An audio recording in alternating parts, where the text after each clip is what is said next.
Sompa na obeti esansa hona ne pani nyina ewo abono nsia apa ho sima aduonu enkono akakakra bi se no nsia apai mu Sompa 98.9 Sunyani ene ewo alabeko na abro san so ewo songo abetifi ahona abenya yen night market nkwantan so ba bi ene ewo a sabri ye boy adwuma anope Sompa ne de ebrewo sabri de enka bobre ene yaduru so sansa anope ye ne anuanom Sompa 93.1 ewo kumase yaka bodi omamu nsem edi abrewo enka bobre nie na ansa na bekoso no da bia ye sode anopa se ya dwumadie bi wo ho a me ne omienu esese ye die dia na metaka ne se ye die tumfo bi asedaka ye de onwoni bi asedaka ye wode omankwa bi asedaka eno na anopa mi sira wo se ma ye mfa aseda ni ye mfa ma no esanse nei ade chen fefa ye huni enkwa we ye mu yi moja da so di afrisa ne we mu yi enye ye ndia obi dia na odi afam yen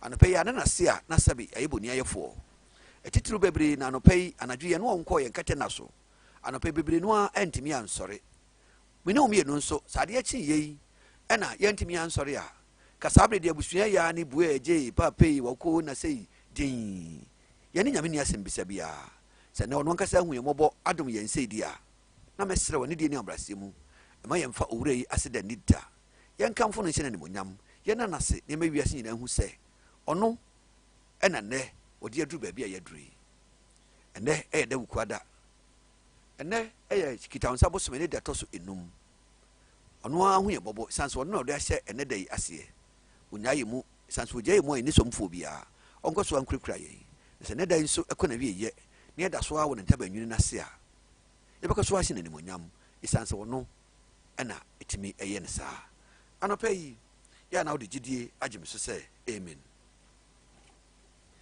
enka boka kra wo fi ha no ye nhya ase kwabena edise ebonsu odi agromuni mamo ache amawo akwaba nana bosoma aso ankrawiri a otosomienu ayo mahini ewusunyane nana woni bo henkokwade si busunya na no pai wo se nsa ayeye nana mensa abrampa yeta friend Davis in nana ne abakoma hini ewusunyane ha nana kodwebo ahin otosomienu ejase hini ewusunyane nana safredu amankwa o Germany abrichimem mene mo kasa die nana wabafie a obekata ne desie akire nana bo adi akrofo otosomienu adonte hini ewusunyane nana abana kirema adonte hima sunyane nana atabu ahin one ne achampem hene nana atadropin eno no nana no pay onana memwachi ebru memwachi anyado owraje edankwa we tichani anasuku pani edada nana yaw awia atwase abakoma hene eno no obapani akuyensia obapani akuyajamfua owra ya abo ahin owra lako awatwase wonyina aka musuampani fo anopai ode asienka aboyi atoye no eho odiadefo enana safradu amankwa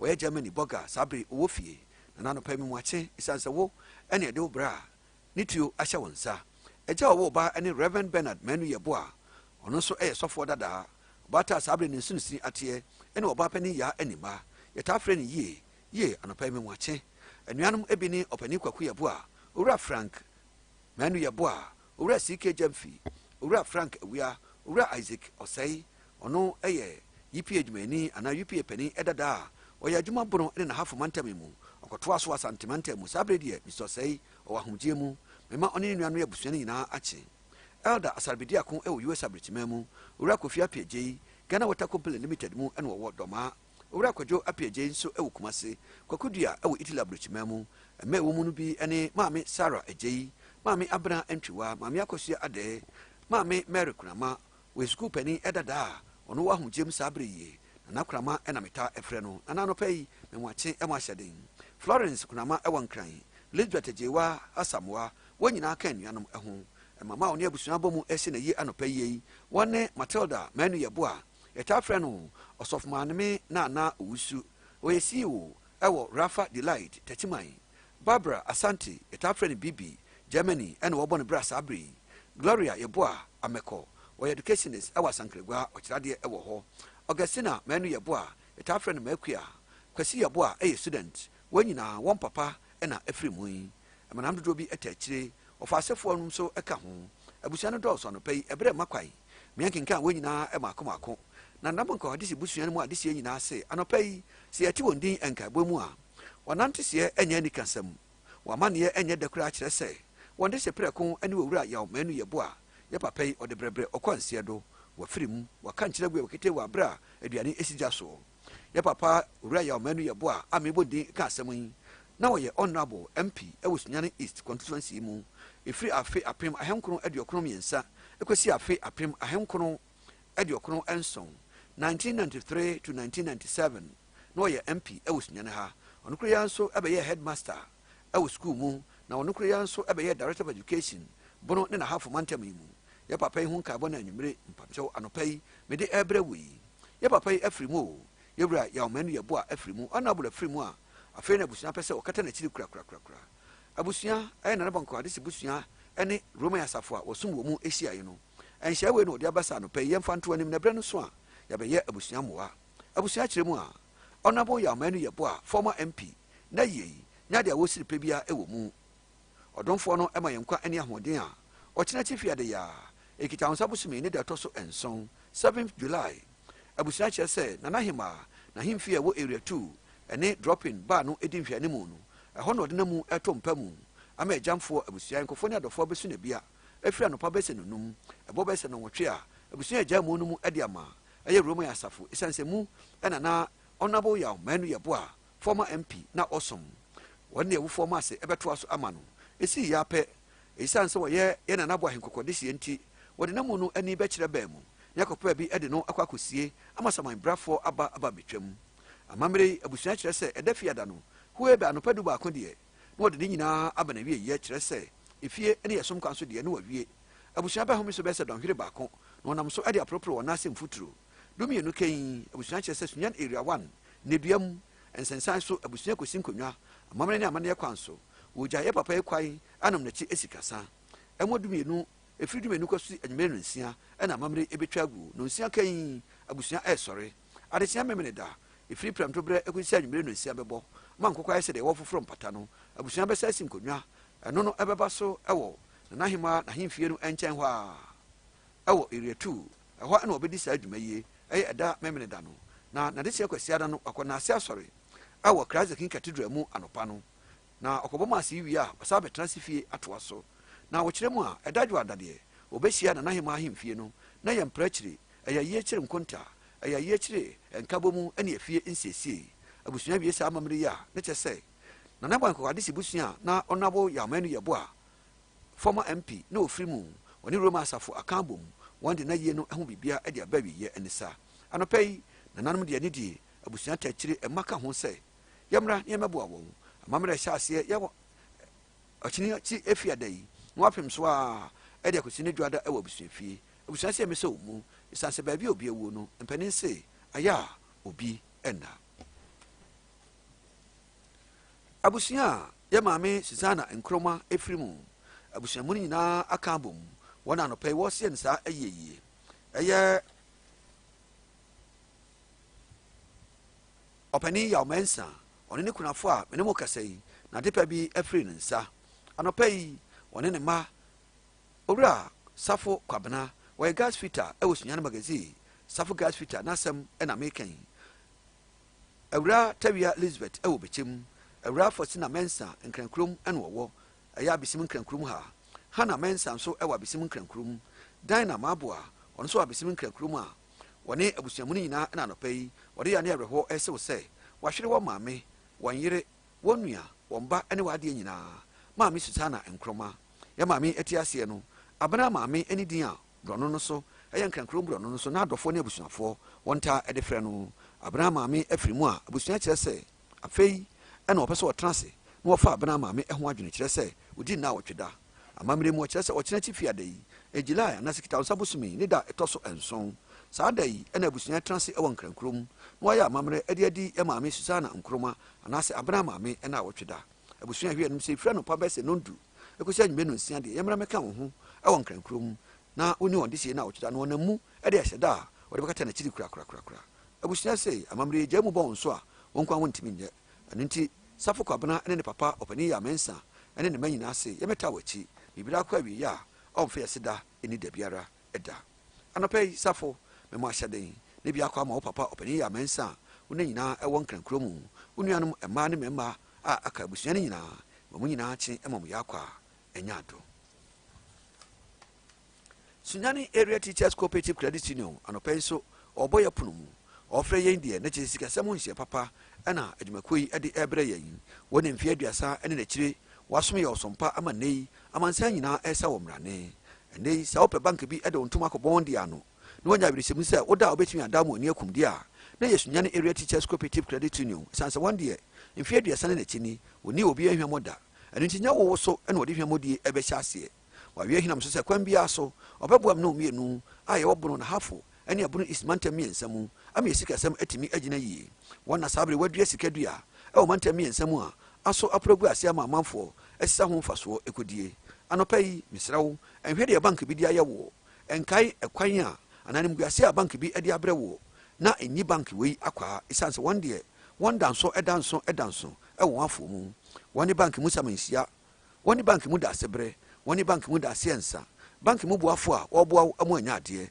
ene wo sika akra bi da baabi na no hodwo no a misrawo fakoto won shares ni bi na enche kura won so bedidi adesi a wonde odi adwumako ehun kan na wodi kan akotoro shares wo hodo ene won san kwan papa emfaso a wodwire no enya mfasketo na won so na afi bia empanifo ade adwumako ano ne won hia obunkunte mu da ho ede kire won na wache bank mu mfaso na wodi obi ade ato na accounts mu eno nti wode wo ho mpa wato shares wo hoyi opa wonya adwuma bia da bia obedidi e kire se afi bia obepie sika gu accounts mu wodi bie no na japade bia so a wo pe no wodi bi eye bi misrawo bomodia na fo ni kire ho na fo antuma ko bondi ano na wo so obedidi peche anopai mamenka o so pese obi savings accounts current fixed deposit special deposit usage accounts susu accounts emu bia akwanya wo ho edema wo nanso mpodie teacherfo din a eka ho no abeda so kwa ene adwumako nkaye na age adwumako yi afa ene yi firefo age ata wani ase prison officers eni Sunyani Area Teachers ho agrokra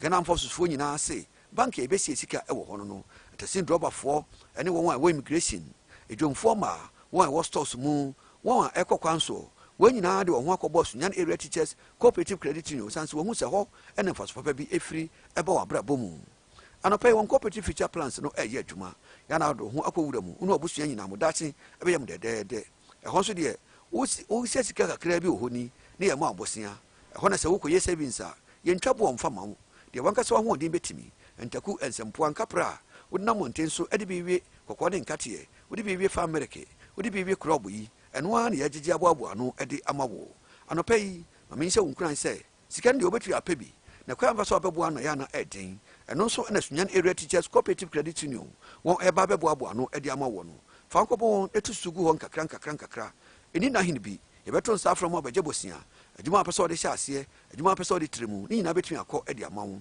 you savings ewo ho ede mababunu no mesra wo ye babuna fa honko hyem na babu amosika sam agina ye daakye na wonu hu so ye sa da biara eda anope ma menka adwuma fo nyina so ye adwuma ani a wo ye adwuma ema aban na nti wakatria efa controller wo ye adwuma ankura bi adwuma na wo ye nti bosome ene wotu aka mesra wo mo wakatria no enkofa Sunyani Area Teachers Cooperative Credit Union na hodi wakatria fa wa wawie woni hia ntokwata mapai woni hia ne abusuan bia ebobio isanse wo ho akodom abusuan papa bi hodi ho kire wa ye nyu mada isanse wo hye nti ye bepesika ade aboawo ebi aye na ato wo ebi adesie bi na yareye ebi a obabi esukuu fees ne sinani muso wo ba bia enso meka se wankasa nso po na apesa oto anwo basua so isanse nei so tefa ko a wote wade so nti wo so okọ anim e wa brabo mu a adwumako ebeboawo wo dan adabanse na awuo wo fiewira etetewo wontimi na nkampase wasore mpo enya hoden di akwadwuma we nyina mu no adwumako betwitwa agyewo isanse waba abeka abusua no ho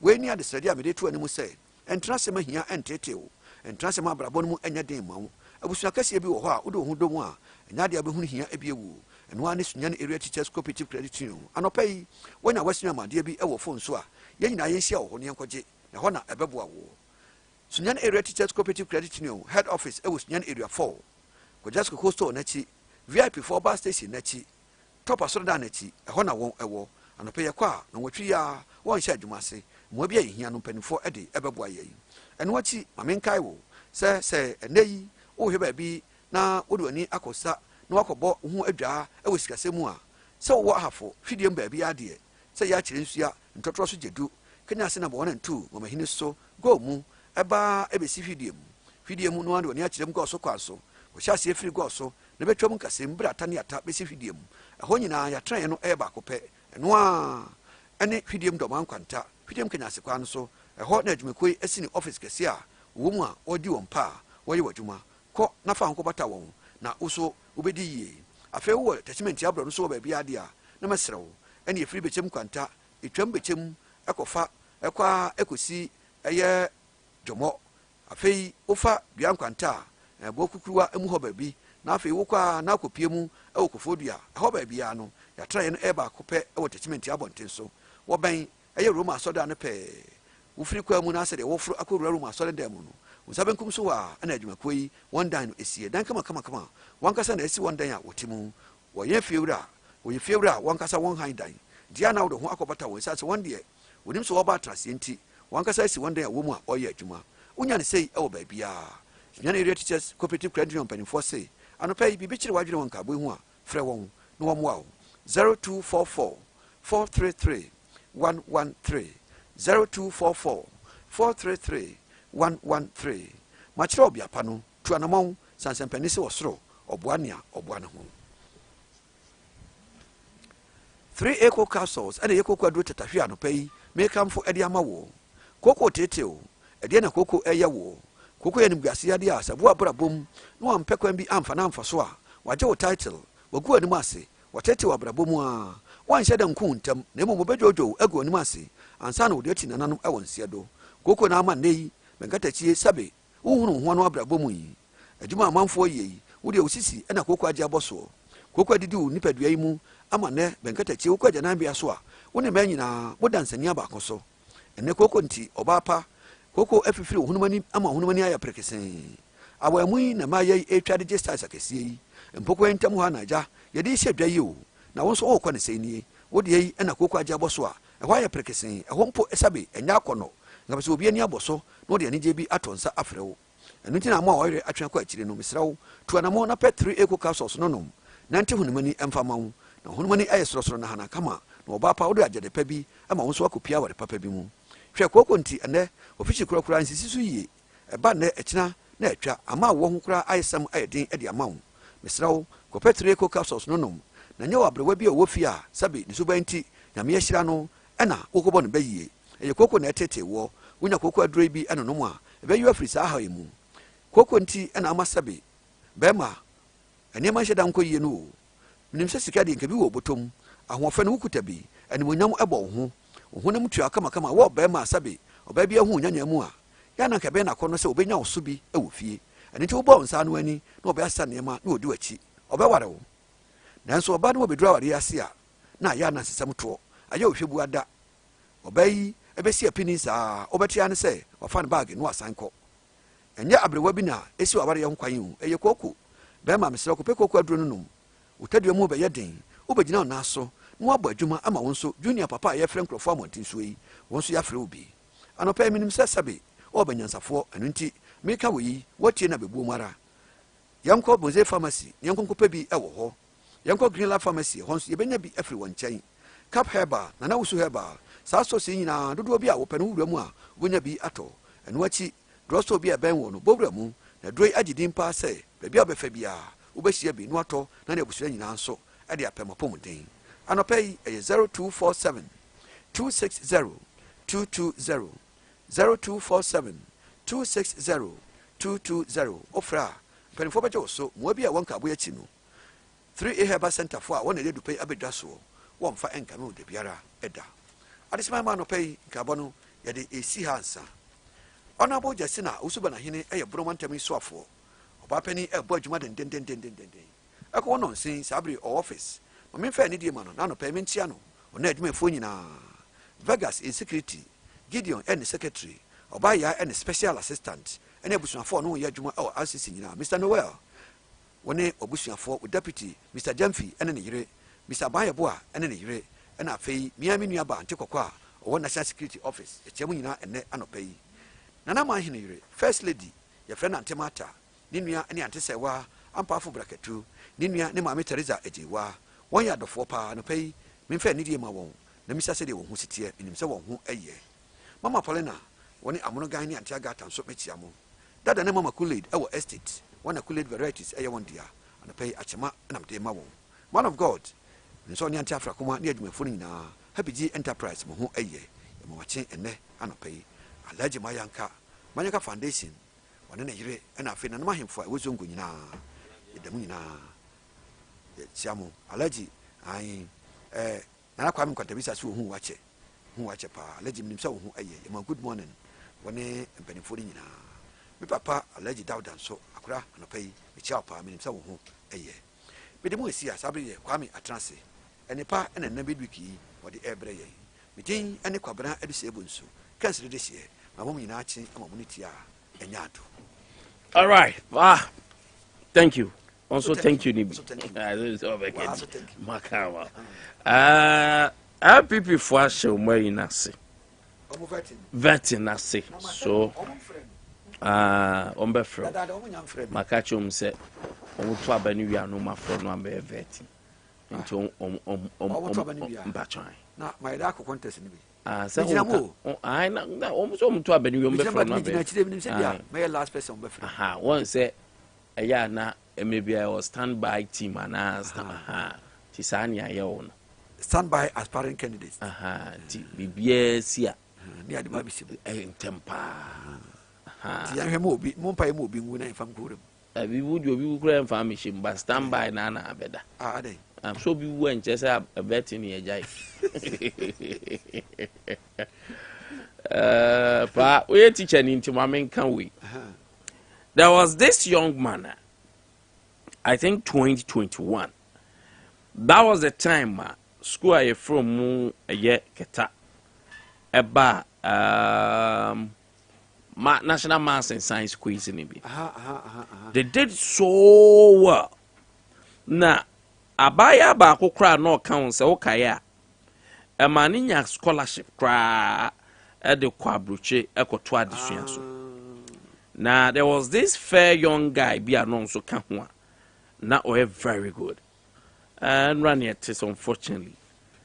The Oma when scholarship ready so be one of the biggest university wa Bruce Kra. Na be to Tomo Beko Bruce. Be to Tomo Beko. Na Abrantia no ya ya. It is believed say a food poison. And no no. Accidental na say well reserved. I don't know because you can't food poisoner. It's either say ingredients be a gum na anko ye. It's me food be poison. You be na di bibi gum. And ye what you be di bibi a shada ye dey. A gum. So be cool. Auntie, I don't know. This investigation has to go on me who say what type of food poisoning. Say we DNA by accident and also be na. Nipa bonfo sem ne ade because ni nye pe nyina adwen ti bi nye pe e show obi ti obi kura hu se akoda no wo da chi sa na sabre e be fa de akwa buti no wo so ogu ma me no wo fo nyina ni mu ase bia na nka wo na abaye kane a wo fie ho kwa bia so e so oyu free ho na wo ma me no wo busuafo anye yie Edionya Howard University Howard pa anko ba be ko pa which is one of the biggest admission wo ho but na me ni kreska antimantimi anko Say ana him aforo. Kwame. Ewiase. Ahra friend James Lutrot. Me na kan be bi say. Nkoda ne bi wo ho a. Truly. No wo ye twam sei. So akoda bi wo ho a na bra ba ode ba ewiase no. Obeda ne ho adi kire nipa bretia bi mu. No wo twam no wo frisin no. Me nka amanfo ya. Me kai pa se loyansen ya yi ya loyansen ya na wakoye judge won kran ni nua ba bi na okostu okurum ha na akra ne so brilliant say niam akra ne hyase se wo ye no ekoya ma enei mi suru a meka se ye ni ne sa talent ni bi wo bra fo sese akra na nche ene ofri sin no hwe abisimi abaye ahun nipa ni bisa wo ho okay Suzy Williams no mo type no bi wo ho nti we se bia na bibisa na asia se me ka kire mo se betumi aye accidental enyini we e cha ade o me se asem bia be ka bia pa ke o fat that is it on say what do you some that is why ya can say penny there I'd rather teacher for July omobofo ha pa asema give to chuma mpofu kan no se economy na enkoye no my emblemu economists me blame be emblem teacher for everybody so bo I say bo na grateful for even you can say na mama na kasa story no me hu e me nti me bufu kra in the first place ozo bufu ye power say ye opa mo ana kan yo safwa ejana no ade mama na story na me hu ye me bufu ye kra de me kasa me bufu no mama no o se oda akoka o do nsa ko bo mo bro no dwa o so sere teacher for ye onim se sala mo wo tie put the highest population in Ghana ha ukodi wo matem na asem no dia man no cry hini say baby okọ cancer asem sa ekropon Presbyterian College baby okọ kan no ehọ na kansa ye go fa ye titi wo trainees wo na teacher for mu so say kom di obu ye ni abre obu ko ma se wie o ka say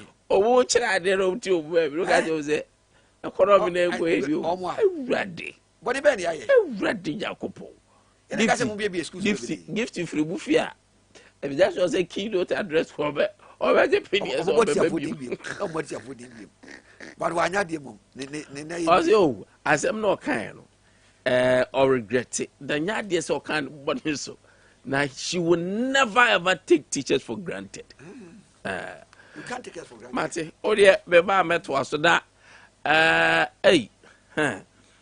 still jache kwesi nsem no nana do ma hene ko ka bie omo mbetwa aba no omo mbefa ha eda so trend ho no obi mache ne mpom ti say nyame adom bibia good ko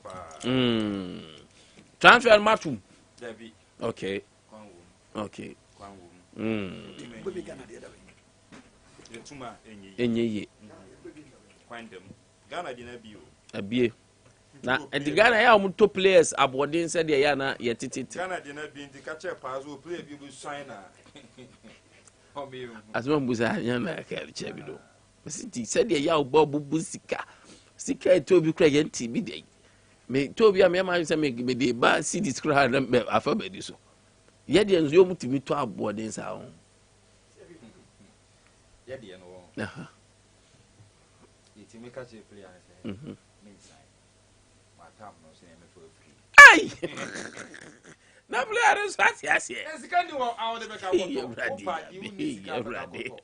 o be ko ne be ka to be ka to say be ko na bra o ba for 200,000 Ghana cedis bra 200,000 yes tim musunti asa ontia 200,000 is around 2 billion ontia 2 billion hey any sentin na boys obi kura akobobo so agastan ni say kuro tantan nti nya basa wan se sika no moje no wa no susa wan so obi bo Premier League otimeje 400 Ghana Ghana ebetime trio bi weekly no ye kenya bo a month players obetima je be 200 million obije on that's good any yeah obije o Ghana obije that is good by any obi obeji because utie di omunje na bu okro obo Egypt kra utim say number 2 billion unam 3 billion eni me bi mu omko Antigua and Barbuda oh okay bi mu ko Barbados wati ebi mu ko Singapore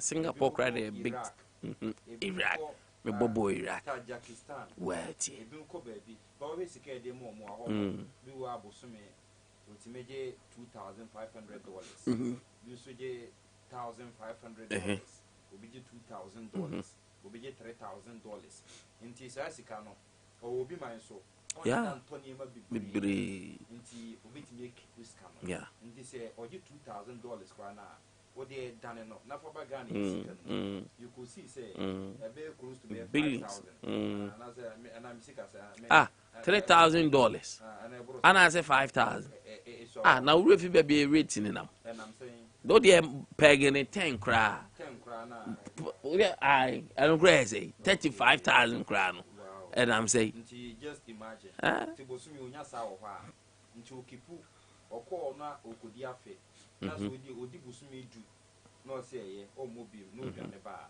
na so wetimi ekipi ni sika nyina ba just imagine bosumi bi ya na sika 35,000 na say wonya 35,000 it can be 3.5 billion yes nti wonya when you have swimming makumaku, that's what the bar. You could imagine so. Yeah. At least we see anyone crack. Into Yama Ghana system, no. I had thing. Into play a between a crabby, not a book game, not a bosulia bako. Because oh, a coin in ball or cross a ball. 350 million. Okay. But the tipping ball, pine pin bar. Yes, I say, but you play away at the team be free Benin. Team keep your best players. It's in a league in them. Yes. Because Opoku na beji dinya encheni abefa no. Yes. Ti before Opoku nti na mkohwe ball na me interest free ho. Yes. Eno na egu league. That's it. Nti sa we pepe na ekoso. E wo Ghana habet nyamebeye. Na nana amano no ene club and the ene Manchester United ebe confirm signing bako. Okay. Wednesday on be confirm. Nenra player cry on be confirming the signing no. Player no at the fairway message ako at the amane club. Na Brandt and the Casano, put in say na soon because we say at the age 6 and not joining team was spend the 18 years. Okay. Team okay. Free ono any ya 18 good years. Lete krata so the bam on tabedase so you video no kasa. Wow. And the share support. Wow. Nti why video na wi nti ye de ba na enra Chelsea coach naba omo your first training session na fair omo training just na fair. Wow. Enra first training session so mu ye wie ya na Chelsea communications and this sumpa for monje na no pia video in the mai nti so ye de ba na obia enso hu bi na ekoso ho Manchester United camp be wura ho na fia ko Real Madrid player ba ko abasafo ene na kasa basafo bi nso mo we dey fo omo kofa no Madrid for esu mo chi nsi echi de edu time bi enye edu time so enye because osi uni echi e wo ba ho a enye na mo osi uni echi e wo player ho na player good ya na eye ebi e na Madrid for aye no omo si Barcelona for echi basafo ahye omo pa nti edi mu nsem enso eba na ye baba fi ni abedi nkomo na afise num no kuma ase asante kodoko camp etisen enra yet say coach James Akwasiapia Maele Okomenshia. Okay. Amanfo keka e no ba be coach kotoko. James Akwasiapia na sefo the latest no. Latest no.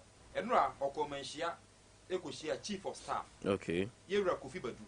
Okay. No koshia Yewra Kofi Badu no. Enkomo be no mudi ye. Latest no wa ha. So ma dissolve board no. Ma dissolve board. Am management adwuma ko na wiye. Na board no ashe and I say board na ashe management ne say report. Yeah. Eso mo deba. Okay. Na report no omamo kwesi da pen latest ye deba. Ye be bram has a book. Never say die until the bones are rotten. Yeah. The Continental Club Masters. Phobia. Yeah. The Rainbow Boys. Phobia. Phobia. Masters. Phobia. Masters. Eti house camp. Where tie. And so yatis wa kwa medicals e o house aso ye. Na player no we see aka dem team ben. Team no e ko ball. Division 1 playoff final. E ko so akra no. Player no ko bo bi. Okay. Na player no ko bo bi no. Yatis wa kwa medicals ya ma house. Hey. No say bofo no wonders na. Yeah. Player no team no ba ko. Hey. O kwa medicals ama house. Medicals no ko ya Oko has. Ne player ben. O defender. O defender. Be akwe. Oko has. Oko has. Enso latest o. Latest. Ya fa mama. Na bofo akwata no enso yiri February. Bofo coach na ba na. Coach Ben ebe hwe bofo so. Coach Ben e na ebe fa bofo akwata no. Nidi aba na. Yenya di na. Na players ne be start training da ben. Ye be rabo for akwa camp. Na afia hwe nkomo kakra firi we ba. Sunyani Coronation Park nkomo eti sen. Enam se park na so nra adwuma guso a ekoso. Na dressing room no omo asia kwa animu. Pitch ne so adwuma no guso ekoso. Enti the latest on Coronation Park. Enso ebeba no pa na afia hu ne efrim eba. Enra do ani chirim e won crime. Aliza Hotel yeah. Nearby say Ghana Football Association. Asia Emma football administrators no na nkomo bebree na ekọ so nti the latest ni na eba nti na we any bebree na no pa ya boaboa no a ye de ebre sunyaman bonoman Ghana man obi bia na fide da Sompa 98.9 FM Yenina ye tie Sompa Obogu enye kajagum enti ekwan na bie dia no pai yenko enkrofo man so ne didi nkomo kakra emfamfiri ama no ne emra shedin so afidie no eda Sompa 98.9 FM u rap o Facebook eye Sompa 98.9 FM enti join the show no o join ya like afa comment na to kama enso ma yen wa comment awie no na wa share amadodo na enso anya bia hwe dwumadie din eye ade chie bia na kwanta bi sa ne mre wa pane kakra e dia ma sports team ni se yenso yentena se na akudi munsime coach eba brema latest no yemfa ni nyina enguo kama enso emfa mawo enam senti enso yaji adase yato the sports bit anopai yemfa sada Emma production team industrial squadron sugar mammoth champion papa akwasi atachumbarima papa clef fada gandhi Danny Jordan Vincent akwasiam pa benchreme madrista na fe Richard nkwanyana lipu savio omu nyina tayachi anopai atenase e dia gude munsem no eba abedan midin ene Opoku Shevchenko o frame Shiva mejo so meni me champion producer Edward Amwako Sompa Iniesta ena no pea kaboma ye de akude mu nsem no eba abedan o enti tentem se yanko na fefe sem no emeda na mo ma rain free se yankopon eya aduma 15th of July the maiden edition of Sompa Tertiary Games no eba so enti institutions ewo Sunyani ene nkro na atwa Sunyani wahia no ade a College of Health ewo yamfo omo babi University of Energy and Natural Resources UNE eswe ginamum Sunyani Technical University and a host schools ni na schools outdoor as well be count na the maiden edition of Sompa Tertiary Games no eswe to edia bro 15th of July Saturday bay na otwe ena dwumadi no eba so enti agro bebre ena ebedi e dwumadi na se enti hyene so sa na eduru a oso de woni monyam aba betechiri yakwa mana ne eni komo enam so ram e African Under 23 Cup of Nations na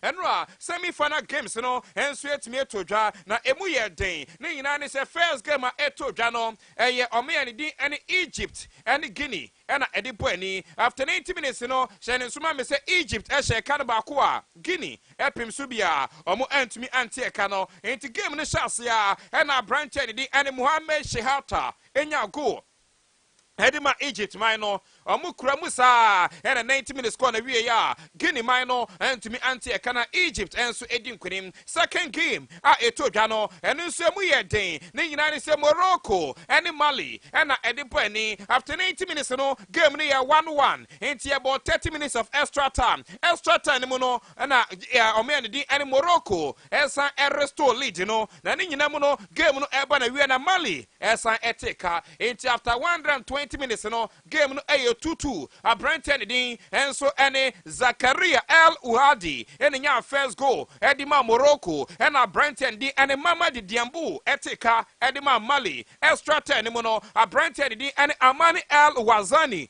restore lead no Emma Morocco and sana Brenton din ene Isufi Maiga enso eteka edi amome din ene Mali na penalty shootout no ene koba say Mali ehye miensa Emma Morocco ehye enan enti Morocco ewe ne 4-3 on penalties omo they are qualify to the grand finale enti for now the bibia is set na ohwe se wa niema besia kwa enra after say Morocco upon so mulusu nyina no after the game Mamadi Diambu enya man of the match enti omo lusu semi final ne de na Mamadu say Mamadi Diambu enya man of the match in this particular fixture and I feel Egypt and so dia omone omene din ene Guinea and the boy ni na Hamza Allah on the goalkeeper di Egypt enya man of the match and for now there bibia is set third place no Nyankopon ya doma Friday and a third place na baso e Tange Mali and Guinea and a boy ni and have a final no so e beba so enso e Rabat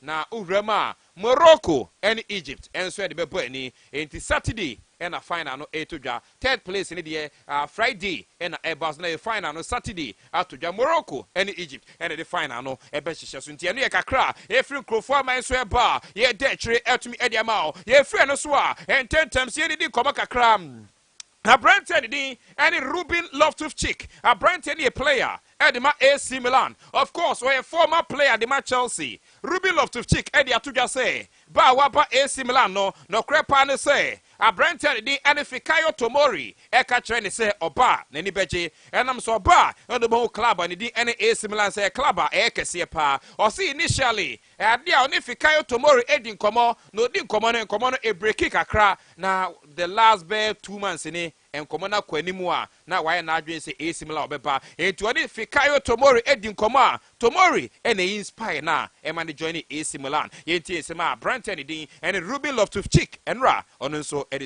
example of someone who's tried a new challenge away from England and been very successful. It's just inspired me to come here as well. And I've played with Fikayo in the academy, and it'd be good to wear the same shirt as him in the San Siro. I've spoken to him a lot over the past month, couple of months even, especially when things came out in the press and he was asking me if I was coming. And at times I couldn't say too much to him, but when things started getting serious, I started asking him about the club. Now he said, if you come and you'll feel how big the club is and the history of the club.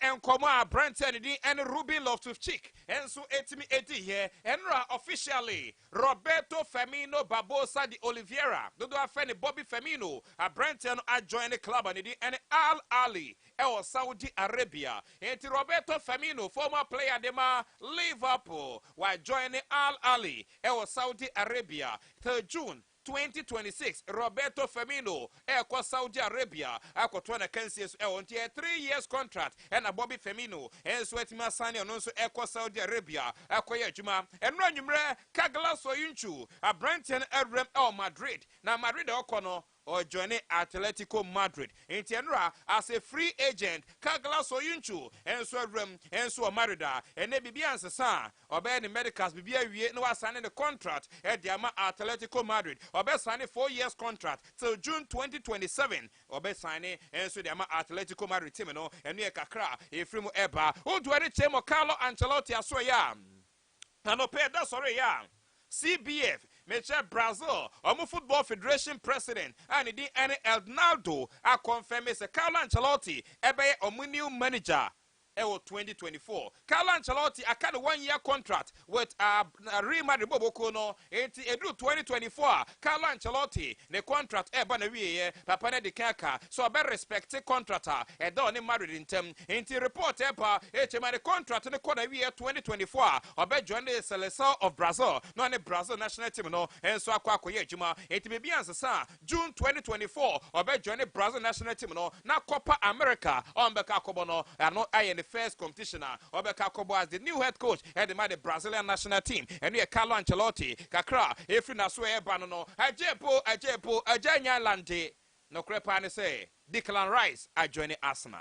Inti of course a good news Declan Rice and were joining Arsenal team no £100 million plus £5 million add-ons. Inti Declan Rice are joining Arsenal and inti a new reporter a free Arsenal so yeah and so eba Inter Milan and so approach Chelsea BM na approach ni na Romelu Lukaku. Na negotiations next days and na ekoya ebesia to aso and am so Inter for Chrema on pese omu close Lukaku deal no na so Brentford din and so David Fratesi omo wi Brentford deal no David Fratesi Afrisa Solo are joining Inter into my no the next person Lukaku into the next couple of days Inter and Chelsea ebeko Lukaku deal no so and a reporter African Luka and so ye ba and no pay de kama e dia ma Brentford din and James Maddison or a player the Tottenham and wa we kame the newly born twins enti wa wonta for yes anya park na so nko a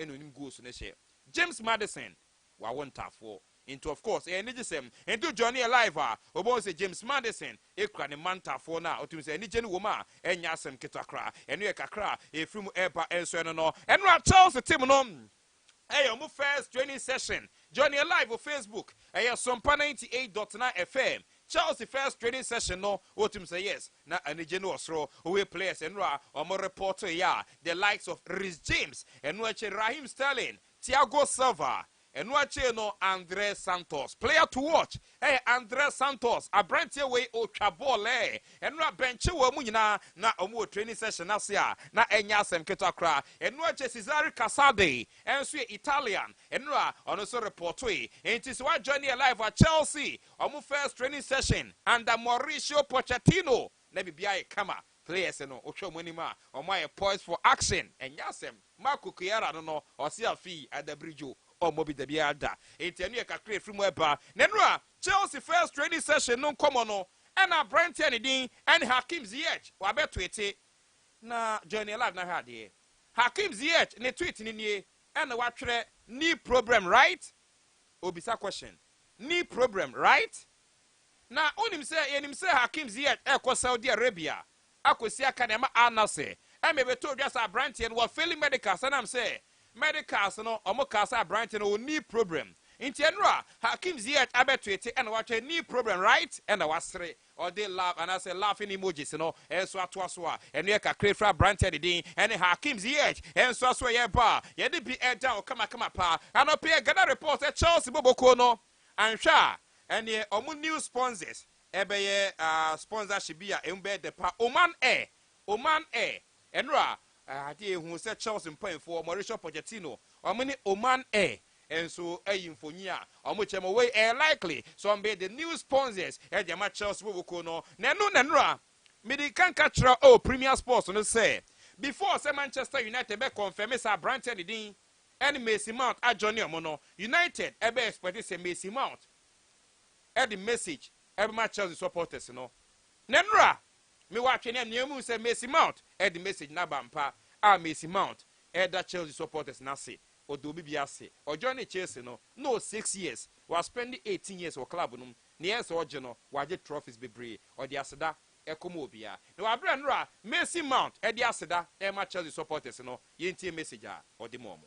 Hi Chelsea fans. Given the speculation over the last 6 months, this may not come as a surprise to you, but it doesn't make it any easier to tell you that I've made the decision to leave Chelsea.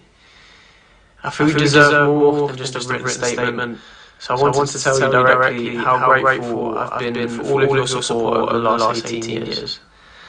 I know some of you won't be happy with my decision, but it's what's right for me at this moment in my career. I joined Chelsea when I was 6 years old, and we've been through a lot together. Winning the Youth Cup, my Player of the Year awards, the Super Cup, the Club World Cup, and of course that unforgettable night when we won the Champions League. I want to say thank you to the Academy, Jim and Neil, for being so influential to me from such a young age. The managers I've worked under, Frank, Thomas and Graham. The backroom staff, the unsung heroes of Cobham, all of my teammates over the years that have become my brothers, my family for the continuous love and support, and most importantly, you guys for sticking with me throughout. Wish you all the best. Enti wey any Abranten di any Mason Mount ni message or the ma Chelsea supporters ne nra. Enti message na ba no ene Manchester United be confirm Mason Mount as a new signing. And as no more train and I say Mason Mount the message ne beba. And the message na ba no ene United be confirm Mason Mount as a new sign. Na man for ka say Mason Mount yes a video we no bosumi pepe penny. E ko bosumi. Na Mason Mount 3-star la odi ni sa 3-star we no holidays na originally and odi yes a video we. Na current Mason Mount no say and an info city. Wa bro room our current training center no say na Mason Mount in city na say and etie dia Mason amanra or ya che na na why na adwin so Chelsea ni free no be free ho. Enti Mason Mount me enwe show wo na Nyankopon enka na bibia enye kama enso enti me fama. Tie nyina so na no pay ye fama no nsem ni nsi. Ye mra fie ye medi komo ofie. And I'm saying nsem bebre na e ofie enti e sha fi sem na se am. Yen shasi ententem so enfamfri kuma se crop ya metema Asante Koroko kuma pema apembeba the Fantabulous Club oko kuma se Asante Koroko boboko na so ya enra onim se beto dwa se Asante Koroko boboko no per report egada Asante Koroko adia enra James Akwasi Apia Maele enra anopa oko manhia na manhia okoe no okohia chief of staff e wo manhia Yewura Kofi Badu na ɔne yɛwura kofi badu edidi nkɔmɔ ɛmɛ bibi kora report say James Akwasi Appiah ɛba bɛ the new coach ɛde ma kɔdɔkɔ ɛna nsɛm bebree maame nkɔmfɛ mi ma o reporter some passports yagada ɛne sɛ James Akwasi Appiah ɛnya adeɛ ɔba bɛ coach ɛde ama kɔdɔkɔ na mo for now Asante kɔdɔkɔ board no yɛ dissolve management adwuma kɔ na wieyɛ enti kɔdɔkɔ ɛnura manhyia yɛwura kofi badu frɛ James Akwasi Appiah ɔne Akwasi Appiah didi nkɔmɔ ɛma Akwasi Appiah experience ekura no no ɔne ne di nkɔmɔ ɛkyerɛkyerɛ yɛwura kofi badu nneɛma bebree ɛnam sɛ nkyɛ Monday Congress ɛba so hwan na ɛkɔ represent kɔdɔkɔ enti ne nyinaa no ɛyɛ nkɔmɔ a James Akwasi Appiah ɛne yɛwura kofi badu kɔdiiɛ ɛma technical advice ɔsan de ma yɛwura kofi badu ɛma kofi badu ehu the next line of action akɔdɔkɔ ɛyɛ so ɔmutumi ɛfa so enti ɛnyɛ sɛ James Akwasi Appiah ba bɛyɛ coach na mo ɛnura technical advice ɛna ɔde kɔma yɛwura kofi badu regarding Kumasi Asante kɔdɔkɔ ɛne kakra efiri mu ɛba na ɛnura Asante kɔdɔkɔ board no inform management sɛ ɔmo fa report no mra enti latest by Friday so ɔmo de report no ba na ɔmo nso submit report no de kɔma manhyia chief of staff yɛwura kofi badu na efi ɔmo dwuma di ɔmo bedi nyina no ɔmo de report no enso kɔ enti enu yɛnhyɛ kakra efiri mu ɛba no pɛ a yɛdan akyire kama enso etumi ɛde ama o ɛnura oduwa ne kyerɛm ɛwɔ nkran a Aliza Hotel ɛnura Ghana Football Association ɔmo lanche strategy for women's football enti ɛnura lanche no ekoyie pa ekoyie nti enura join live na hwɛ adeɛ Kurt ES Okreko ye maame abibata ene mpanfo bebre esco members no enura dwumadi no mokwase na omo lanche strategy for women's football strategy women's football strategy ene enura omo lanche ya na efe pa anya asem keto akra ni nyina ne se almost almost the name be go akwam na fia kwan ye be fa so a ye ma women's football enso atumpon ti enura administrators a wodo women's football enura mu di nkomo bebre e wa Liza Hotel enura na enya asem keto akwa ne kakra efru eba no pay enso eno no enura Nations FC unim so mu appoint coach and di ene Kasim Okansimenga as omo new coach enura Kasim Okansimenga Nations FC yini chere playing body no into of course a good news Nations FC boboko no enra omo we kame Kasim Okansimenga enra oko training grounds emomo de chere players ne say coach o players a oni omo eba be adwumani players mo new coach a mo ne eba be adwumani no na coach and di ene Kasim Okansimenga e two players ni team say players adwuma me no ba be no e adwuma den e hard work assistant coach Johnson Smith me no ko na kranna me no ene da eye bibia is what dwene say Johnson Smith me no nye fine enti ade a coaches de ho no bi mu na ma se ye nsem bia nsem fata me ne Johnson Smith say ti mo fa respect mo de be ma me no mo fa the same thing Emma Johnson Smith na adwuma no ko ani mu tenra omo onveli coach ani din ene Kasim Okansimenga de ne kire omo players ne say we any players oni omo eba be adwuma na ne say Nations FC omo de 32 players ene ball division 1 no na make say omo de 12 players kwan aka 20 players enti coach no signings outdoor ombeye na fe amwaye new signing said be ya Nations FC bibia be koyi kama pa enso de amom ntia no ye kakra efi Nations FC enso aso ye pa Bechem United aso ye Bechem United a shortlisted 3 coaches enche ombeyi mu baako as the new head coach edima Bechem United we say Bechem United team no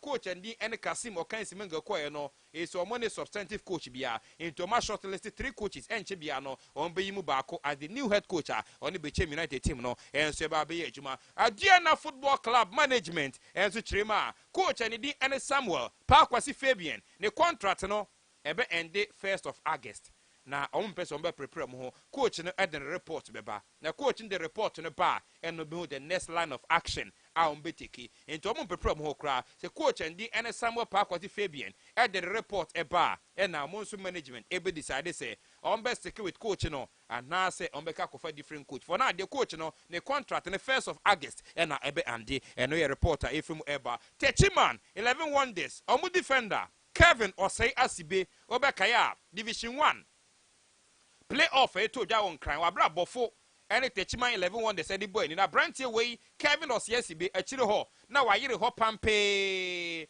ɛno nam so ɛma wi akyerɛ team bebree na ɔmo pɛ no ɛno ane yɛte ɛne sɛ Hazevok ɔmo ne abrante no di nkɔmɔ akwanimu a even ɔmo aka kyerɛ abrante no koraa sɛ abrante no nkɔyɛ medicals a meka sɛ abrante no wayɛ ne medicals a ɛnkyɛ bia no Hazevok bɛyɛ announce sɛ Kevin Osiasibe a osi akadema techima 11 wonders abrante no join the club and din and Accra Hazevok and kakra efra abrante na so ye ba anopai yenso ye de twere kama enso etimi ediamao ye free Kevin Osiasibe aso ya yen reme ne enfen nsem no kakra MP su kama pa enso etimi enfama odu ani kyerem enso ewo the Black Queens of Ghana onim se nche Olympic Games qualifier o my Ghana ye ni Guinea and ede bebo ani make as a calf enso appointed Burkina Faso referee and din enso ene Nikiema Jacqueline so ono ene center referee for game a Ghana yebeka kobo against Guinea odu ani kyerem game no ebetodwa ewo state general Lasana ewo o me din ene Nongo Conakry Guinea ewo ena sa game no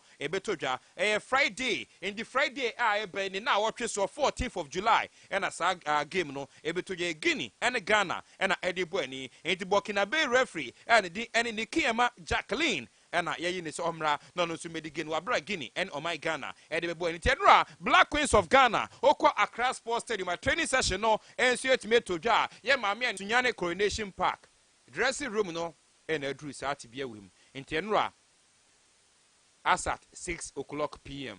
a mo wi adwuma no and some passports ye de cameras ekogina ho a yenso etwa kakranti dressing room no kakra a take shape make us enia kan say lentil no mbe wie bibia na ifo ma bosso na Sunyani Coronation Park dressing room no enso aye ready nti enu e kakra efrimu eba na efri dressing room no ene ehwe park no ye hwe pitch ne nso pitch ne nso eni eno nso babia na ehwo no foreign na say foreign weeds ne ewo no ye omo atutu eni nyina nti wura na ensem fata grasses na ensem fata no omo atutu ni nyina e de free so ena omo regrassing enti omo dudia grass ne kama pa make so omo guso enti enura ye free ho no na abu oguso kama pa and the pitch no enso ahase e take shape make say no National Sports Authority Director Hrima efu kakra omo di roller e ba be fa so na fi park na adaso enye se hasulupi ha yi sei omo di roller be fa so na fi omo di fertilizer na guso na omo di nsuo guso na omo guso sa se park ne be take shape say de be ya club license in eba bibia be kama na club license in ebeba da ben johnny live on Facebook na fi club license in omo itinerary omo di abrain tienra omo di itinerary we ema clubs ni nyina Premier League clubs Division 1 League clubs omo di mo bia so bia nyi no hwem club license in da ombeba ni omo chema final inspection ombeba be inspected from 14th ekopin 27th of August 14th, Equipin 27th of August. And a final inspection.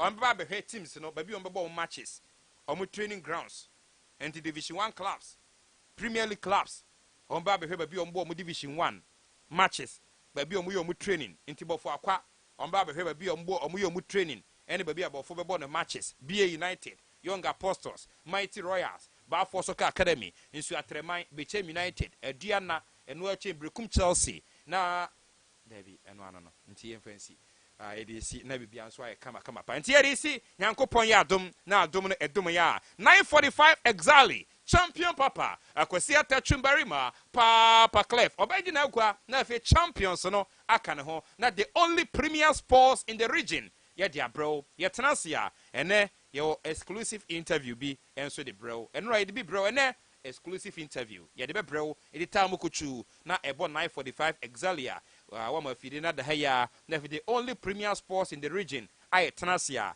I shake it town no ya dia bro but for akwata no new coach ni dino ya de bro 9:45 share 9:45 but for nya new coach our boy juma na player bi no obo premier ni team on the ball ni nyina osi akan edima team bi no ball mu home e wo Cape Coast o mo di ba dawu bofo ni na di nkoma kwani mu I likely say brand be Sunyani abebo di amabofo akwata no ni player ben 9:45 share na yɛmfa latest ni na ɛmmerɛ nti yɛde si na nankwanta bi sa sɛ ke take over na ɔde adeɛ kyɛ bia no ɛnso atumi ɛde aborɔ Nelson Dankwa PTB Foundation on mission na menkyia nabo Paul Chumbarima Apreku honorable Paul Chumbarima Apreku a member of parliament Edima Doma East Jumara ɛno no honorable anopa good morning and confirm na afi menkyia daache hene one mia Mayman Ortega anopa good morning and confirm amonti sorry na nankwanta bi say take over nyankopon ya adma 9:45 ebehia na de ne kan bia ato also Jimmy D se sika eba wo wallet mu straight a eye koko kra asidan koma ZP mobile money sisi ade wadofo betumi di sika afa wo MoneyGram so ama na beto wo ZP mobile money wallet so direct abre biara sika beba wo wallet no mu no wonsaka 10 cedi sika chede but star 270 ash na fa hu sem Jimmy D akwenya bebre a akwansidie biara nimu na mum insise kakra wo ho. The system has nothing on her. Those in power fear what she can do. She is Madame, and she is coming. On one hand, she's a humanitarian, and on the other, she's using them to seduce men in power for favors. Madame is a new drama series that explores the evils of an uncontrolled system where young women are exploited. Premiering Monday, 8th May at 8 p.m. on Aquaba Magic, DSTV channel 150 and Go TV channel 102. Stay connected on star 759#. Franco Trading Enterprise or your bofo say Mabusiane Franco Abusian Shaye yin share how ba kokora say the shase kitwe bi ni mobile phone so there Samsung, iPhone, Infinix, Tecno, yen Nokia no jajai say Abusiane nyi o dodo na ba be ka ho smart TVs are shase free 32 inches go see 55 inches beba mo frana tenefu ayimre news TV series ne soka ne so tepe family Franco air conditions from a pepebi shase free 1.5 2.0 and a 2.5 horsepower energy saver. Accessories there. P now. Screen protectors, chargers, power banks, Bluetooth earpiece, AirPods. Need yakani now. Franco Trading Enterprise. Yambo bossy. Francophone. SI wa wholesaler. Toma wana pese bitu. Ne koton. Ne jemfa zogu omboto. Franco ye juma joda. Kosi memeneda. Anopa 8:30. Kosi numero 7:45. Sunyani or Bangkok board runabout. Only OA bus station in a Buenimshe. Frewon was 020-276-5836. Franco Trading Enterprise. Still phone papa fee.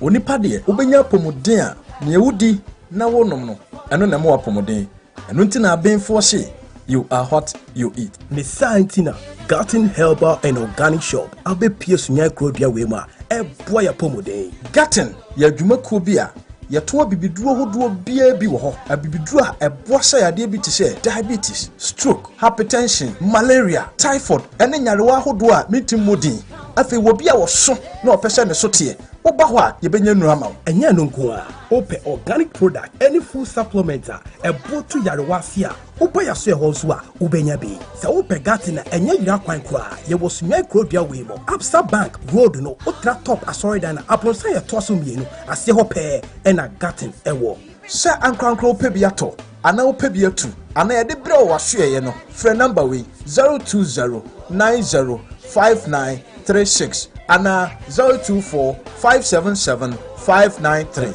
Garden, God's answer to health is nature.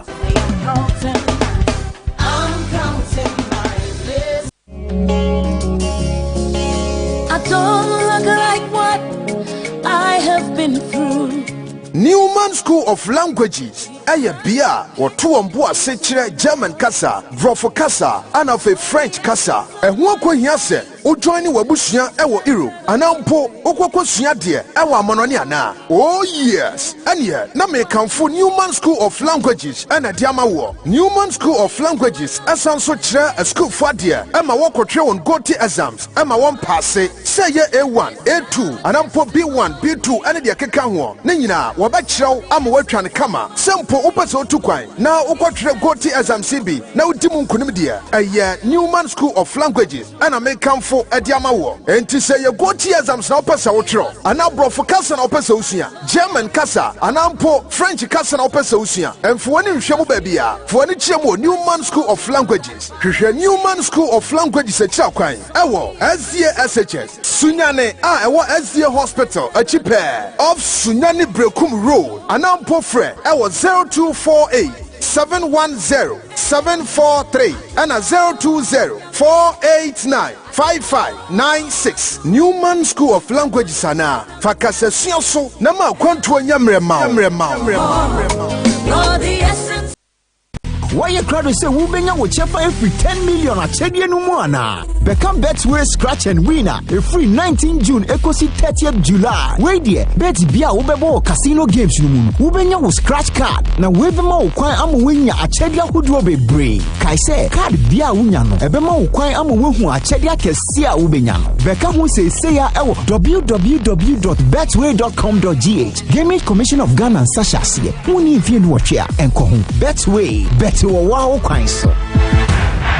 Aha! After na mati wase se wo kan yampa se wo bo dan so wia e beye fast in buildings a e wo area mu ha nyina. Yes, na Yak Roofing Systems Limited and am make difference no. Say den tia na abrosan. Na Yak Roofing Systems and chance na boswa e da no de bufua. All types and colors. Oh, size be no ntwama wo. Wo IBT, IBR, self lock, MSL, Euro tiles, depth tiles and shingles. And sana to accessories that is red caps, dolly gutters, rain gutters, special leaf, side trim and many more. Colors Japanese color bond and a premium aluzinc AZ150 na Yak Roofing System. When come you in Temwa? Ojamenkachi, or re-roofing. It will bet my power down so as a roofing amadana nya danokra.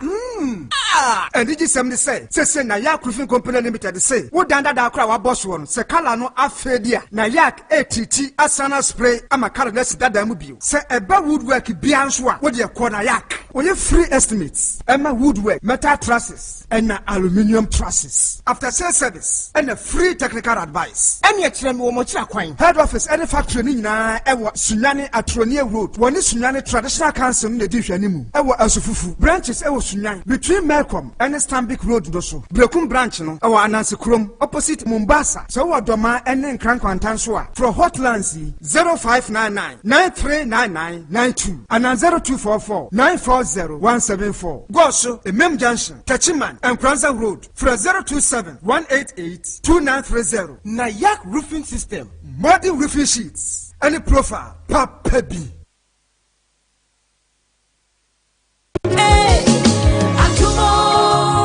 Jami mwachi mwajuma o. Hey, ya munketi ohineba neda he. Yo wedi anchia na feed ya send wasi abadwuma mana abaidie. Migidi pise wonsa beka piafo hene. Nyame o, so fa nyame yonko na ofa jackets agro yonko a wadwuma no. Esudo so ne bama ebuso. Sa wo kai adom 480SL. Matini din. Mo piafo. Eye pass watini din. Adom 480SL eye dura. Ya de shefu yase. Sa wo bedo de eye adom 480SL ana de bedo. Ebe si nwura no atu ase ma ni hi nyina.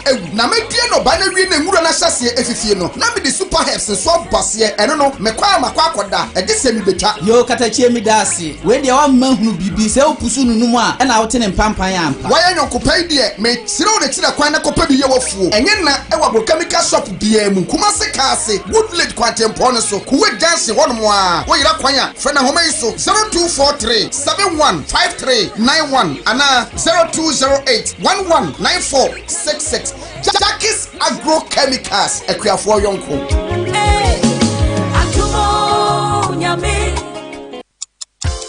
Anytime is a good time to have a break.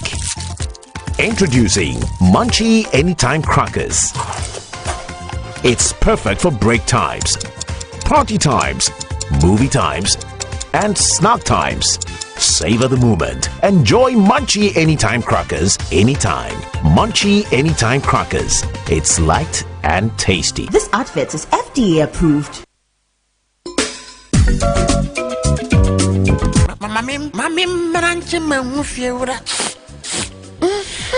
Mfiura ba. Aqua spray kama ajibe. Ninde yo mankatai. Samra must spray ninjusu. Masa, enti untu me dan ne ka ho.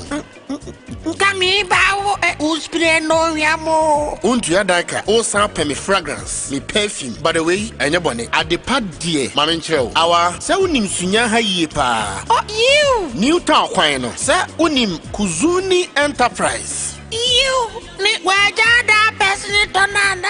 Dabi odasi ye adwuma Kuzuni Enterprise. Ono nko a na comfy adult diaper, comfy baby diapers, comfy baby wipe, any Belly's sunflower oil. Eye 100% cotton turkey products. Odeba edaso ye adwuma Kuzuni Enterprise ni opposite pair. Ono a wasanso abie Kuzuni House of Original Designer Perfumes, deodorant, spray, any roll-on, and nko a na ahya so to homma ne ho na meji me perfumes, spray, roll-on, deodorant, any aduham bia abaso a eye original perfume bia uyuso no koho ebi ho perfume a wahu e social media perfume eye choice Kuzuni Enterprise perfume a uyuso anade ope oban ho na se ebi ni ho a obekra bi enaka krabi na ode abro afa ba bi awo bia e wo sunya ha ofre na obebre ubi na de efe ene se owo free texture okoho so a obe recommend the perfume amount so one location no New Town kwan no ba bia Kuzuni Enterprise ni opposite pair and a perfume house e wono 02434326666 and 026957666 Kuzuni Enterprise House of Original Designer Perfume say o top perfume wono ho a enyu mo abeto ani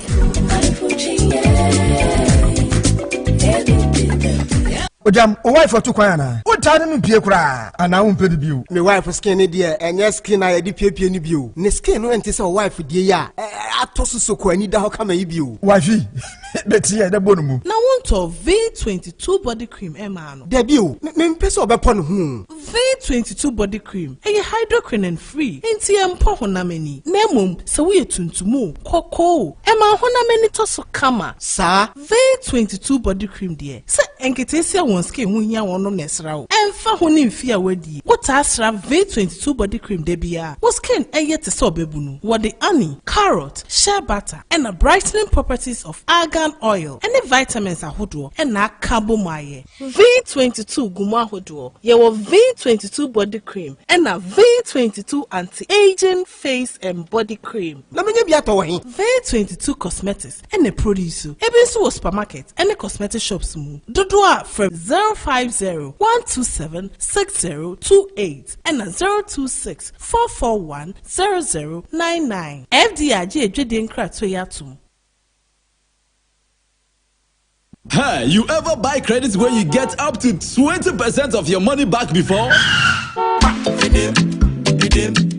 Make I tell you about Vodafone's demo promo. See, anytime you recharge a demo, you get up to 20%, whether it be short code or your Vodafone cash wallet, or you use credit transfer to your number or someone else. And now you be high tech, so you use my Vodafone app or any payment app. However you do, Vodafone go send you up to 20% cash back into your Vodafone cash account. We reload here, but then you enter. Top up your airtime with 5 Ghana cedi or more in Vodafone's demo promotion and receive 20% of your money back straight into your Vodafone cash wallet. Recharge and cash out in the Vodafone demo promotion. Vodafone, further together. What a closet a mepe. Min tobi wa hankoma me wafa na sesen. Ma men frɛ. Hello? Hello wafa. Hello. Nampa chodan no modru hen. Ya wie ni nyina. Aka water kroba. Wafa, ye friend water closet. Na enka mepe complete. De esi ho no. Ana de omo de bod dan ho no. The modern ones aba no. Sunya ho ebi ho. Ana fe mepe toilet squat. Ha? Mi kra ha de mi ko fa we bi. Mami Musa. If you're right, my papa. Company be one your friend Jintao Sanitaries. One year water closets, latest quality ones. One with the bagana. Na ebesi ventures bia. Your friend Anatabo Ventures. No the ababra for hanging na. Sunyani and wababepi. And near mana wafasian airpen. A busu cha. If you're right, Mamin Chro. Sa unim post office eba bakuniaba. You Waterworks. Any PWD. Sa unim ho. Benkumso and Quantana Doko. New Town. baby abegini kenteno. Motra baby omwini kentena uko Newtown kwana. Wonsa benkum baby omoto pan no opposite. Abrosan fufu tentene kese no. Efom hope. First and second store. Water closet nkuwa. Ene sa niema wo fase epe no. Abuso cha ewo. Water closet munhura aba. De esi ho ni bi. Ye friend complete. Ye wo S shape. Ye wo P shape. Eno achi de mia pampamu a na aflash. Afe de de border ho. De ye chimu no. Ebi wo ho. Na wo hand washing basin. Open full set and 9 si ho. Ananse half. Afe toilet part no. Eye de omo sense ni bi. Abuso cha wo Anatabo Ventures. Ewo Sunyani ha. Nefiera Anatabo Ventures. Offer sa water closet and accessories no. Direct from Jintawo Sanitaries. Ewa amonane. Enti obeta or the mouth to 4 bo. Mechire wholesale price. Enti Sunyani any brand for mantama nyina. Sa we contractor institution na open water closet type bia shape bia dia. Anasa hand washing basin bia dia. Wonichire babia machire won. Ana for 055 3288 616. Brother Bernard.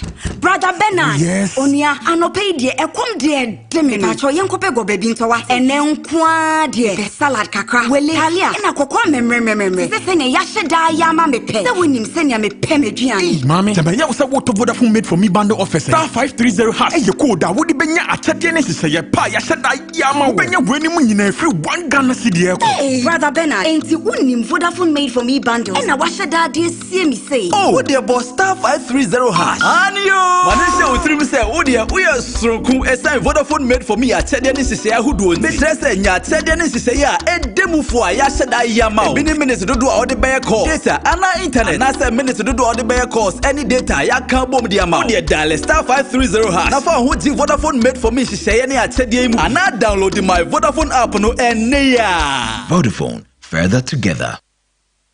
Now fear the ana. Only man, I'm fearing you. If you're friend, not chance in what person or boss one. Now you're sure if you're very. The secret is Joy Chem Company Limited. Oh, madam, fear. Joy Chem Company Limited. A chance in price beer. A bit to say IBR, IDT, SSR, self-lock, circular, tile, and shingle. Now, my dear, my Joy Chem phone chance in that down. So, Joy Chem Company Limited. For one Casamu factory. Or one of which chance where your agent to me be. So usika sem kra hawa omo akwenya omo de be faso na wa faso no wetwa scan kakran ombe some free transport adie bi o e ma omo chance ne dance no say e kra strong color cotton e ma omo chance ne mpa e ma no so angry na nche nsoto so a enyino hwehwe Joy Chem Company Limited e was Sunyani DRA Poly Runabout at Ben Goyle Filling Station promo 054 0125 818 locate the main factory on the Techiman Kumasi Road e was Hanswa Brigade. Yeah, Ben Liberty as all that. Over to me after Joy Chem for 054 0125 819. We say, what dear Catonete, O Catati Ohrude, once ya to Niamum, says, dear dear Severe, Niamo Born, some way retire, so Yanamuni, Nanso Ajumakuba cope and or Juno to a sin near one, while 10 so Royal Foam at the near one, so 10%. Oh, yes, 10% discount and what you more beer. Now, what's a ton of boy of Fukre, you know, near Sacho, so you're quite a free pillow. We dear, I tell you for Yatia some do. And to we dear, one some why a dimpono, or better mattress, papa soa, no what duffum. Now what does you free so? And until found you sick a kitao, one some rainy, some better mattress, papa so. 10% discount. Yeah, you free so. Royal Foam outlets, beer or making a piano or a cordo. Over to me a friend 020 227 1000. Royal Foam was so radio promo. Rest assured.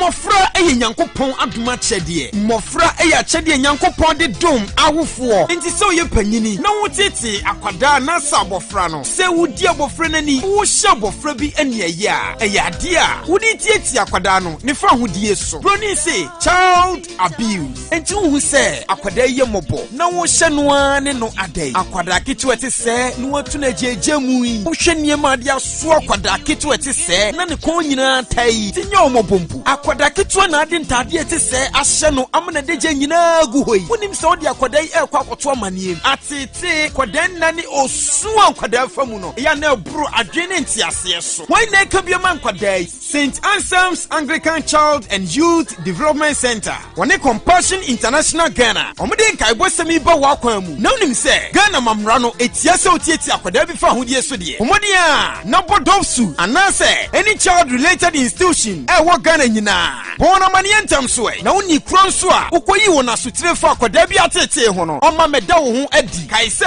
enkaiboi St. Anselm's Anglican Child and Youth Development Center on Compassion International Ghana and a deba wa kwen Children love them. Say donut, donut, donut, donut. Hey, donut, donut, donut, donut. Donut, donut. Yeah, coconut, donut, donut, donut.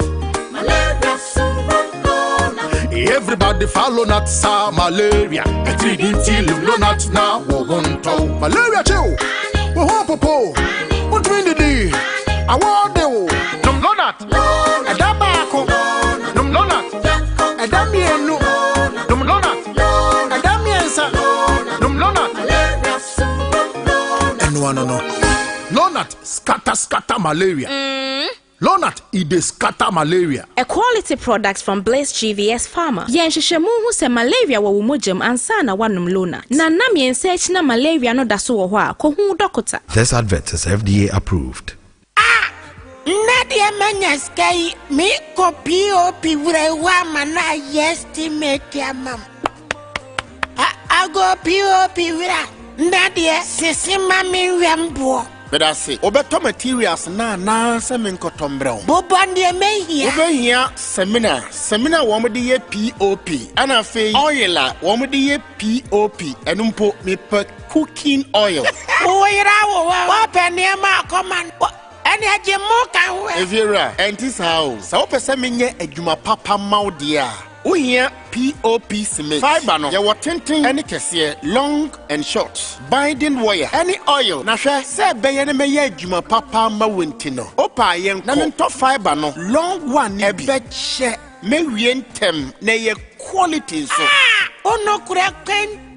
Iska kotobra ni sunya menya stra complete niamani nyina bi wom. Yes. Sunya hade any fear pre. Any mpatamu. Ye ne yebo POP no. Ba bi ba ko pe ene ye fa ye ye frɛ ho Ohima Enterprise. Ohima Enterprise. Sa wokɔ hɔ a POP cement no ene ni product no egugum bebreo, but the quality one Ohima Enterprise eton a obia nso de ye ne POP eye sky deco type ni bi. Afa POP materials bia ne accessories. Cement, fiber ya mekan say long and short. Binding wires dodo bia wo pato na anwano ye wo pedimpo. Ane de wo pedia yo POP. Sizes bia oton bi wo ho. Bra. Sa wo tono dodo mu a e won senkaye. Wo de kwa akiri nso a Ohima Enterprise e wo kia wo ho a ba bia wo bia o de bebro. Ane banie maye be wo. Ohima Enterprise e wo fear pre kwanso. Ohima Junction. Wo frisunya e ko fear pre. Wo tra gas filling station na e wo won seni fano a last store. Baby omususo na de no. Abrosan green no. Asie ho. Store room number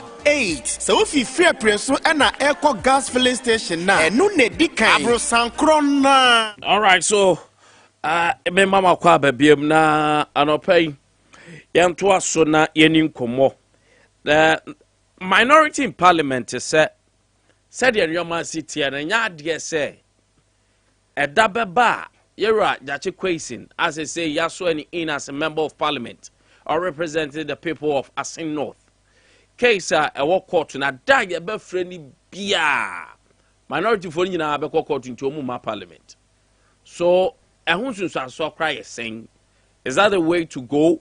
And a main kwa so na mini mirror Same Obeng or executive director my Parliament Network Africa. Mirror up my chain. Nempom to say why did I mama here pa also. Awade adom yanso yan ho ye pa. Why there asema minority kenye say ada be free raja chekwa isim bia wo court no. Enya de so mbetimi aba parliament. Omunyina person because support Irajache Kwazin. Is that a way to go for democracy, the parliament as a house? First of all, no minority MPs are more parliament no. Womo wo kwan. Se womo nipa, omo nipa bi court a. Womo betimi di nechi e dia court so womo ko show solidarity. In fact, it remains within their rights. The court proceedings, because on a court, no matter open courts near they can go in there and sit in and listen to the proceedings. However, say one more court no, ebe affected the proceedings in Parliament. Ne hona say me who no say Mr.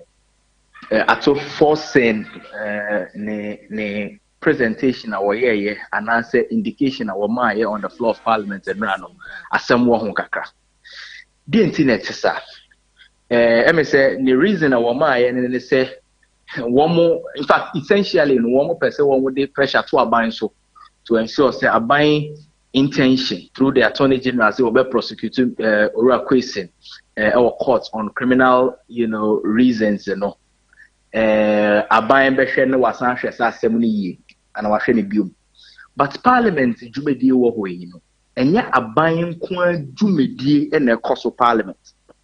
Yen temamofo so ye jumedie koso Parliament. Into a parliamentary business no, the parliamentary business has both the public business and private business. Public business no say woman penyin na ban loan agreements ahodoɔ emra ahodoɔ mo de abase parliament nhwe no mo ngin tumo contracts ahodoɔ agreements ahodoɔ aba parliament no parliament betimi ebobo ho na mo timi agye atumo eno na ye public business that happens in parliament. Nemom no for private business side no ye wonyoma te say MP for constituency A and answer constituency B Sunyani MP abia me person me bisa minister for roads say kwan we da me important mu hayi da ben ye betimi awie kwan no ana say kra we wo me important mu so hayi da ben na electricity beba ho ne ade say MPs nyina wo minority no free parliament during these periods na chere say yen so timamufo ana constituent nyoma e fire ho to say some of these states direct issues e fire ho no e be suffer because Obibia entimi entina parliament on the minority side, at least the people who belong to the constituencies of these minority MPs no. Obibia any whole parliament obetimi bisa sasem on their behalf. And down so obe schedule question. Minister beba, wo MP schedule question no ni ho say obetimi bisa question no. So question no it is just overridden by the circumstances.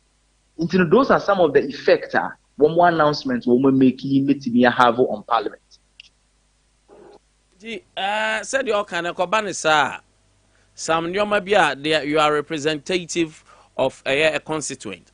But Mr. Obeng, is it not also a way almost to show displeasure or kwanya you do omunia efaso democratically? Democratic displeasure there, they have every right to show it, like I have indicated earlier on. But remember, also say we also have every right as citizens to be represented by our elected officials. And so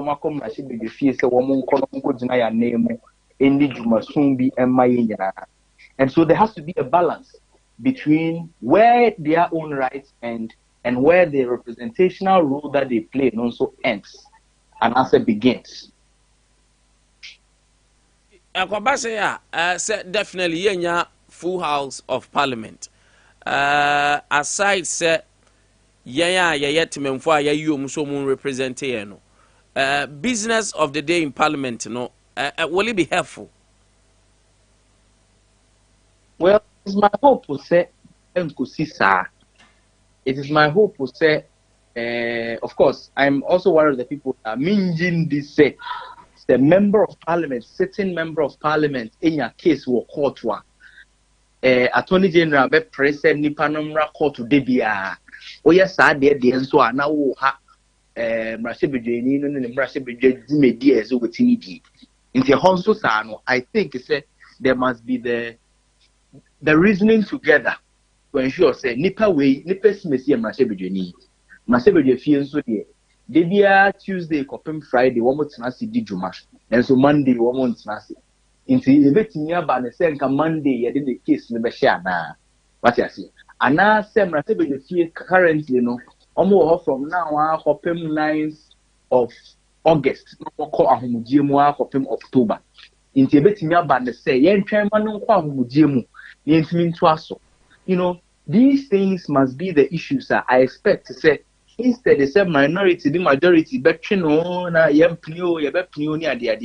these should be the discussions they should be having as political leaders to ensure, say, whereas the rule of law will take place, the people's right to representation will also not be denied. Oh, okay. Mami Musa we na Musa say, if not even the member of parliament, I hear you no cry.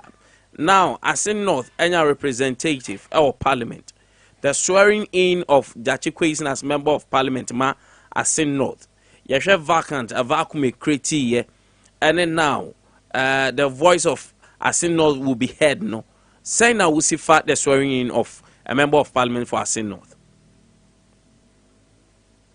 I say, and now DC parliament, no, yeah, as Parliamentary Network Africa. And I'm sure Asin North for phone na and depa because at the back one NCC see that and they say group of people in Ghana bet nyawo wayen represent you more. And until I move no normal ICC 2020 elections that was South Central Kofi Apafu Lolobi area mu ho no. E da ho ye boni kese e ma sa afo no because there over 30 million Ghana memoir. Yen nyina 30 million ntimi ramra she be fie. Nti na mra no man say yentimi selecting nipa o megina ya name. What it means is say MP ba to bia no. Although say oye individual no, ogina nipa pempem anemu o mra she be fie. Depending on the number of people within his constituency. It says nipa no deny no representation and I say access to parliament. Now we deny conformity. One right.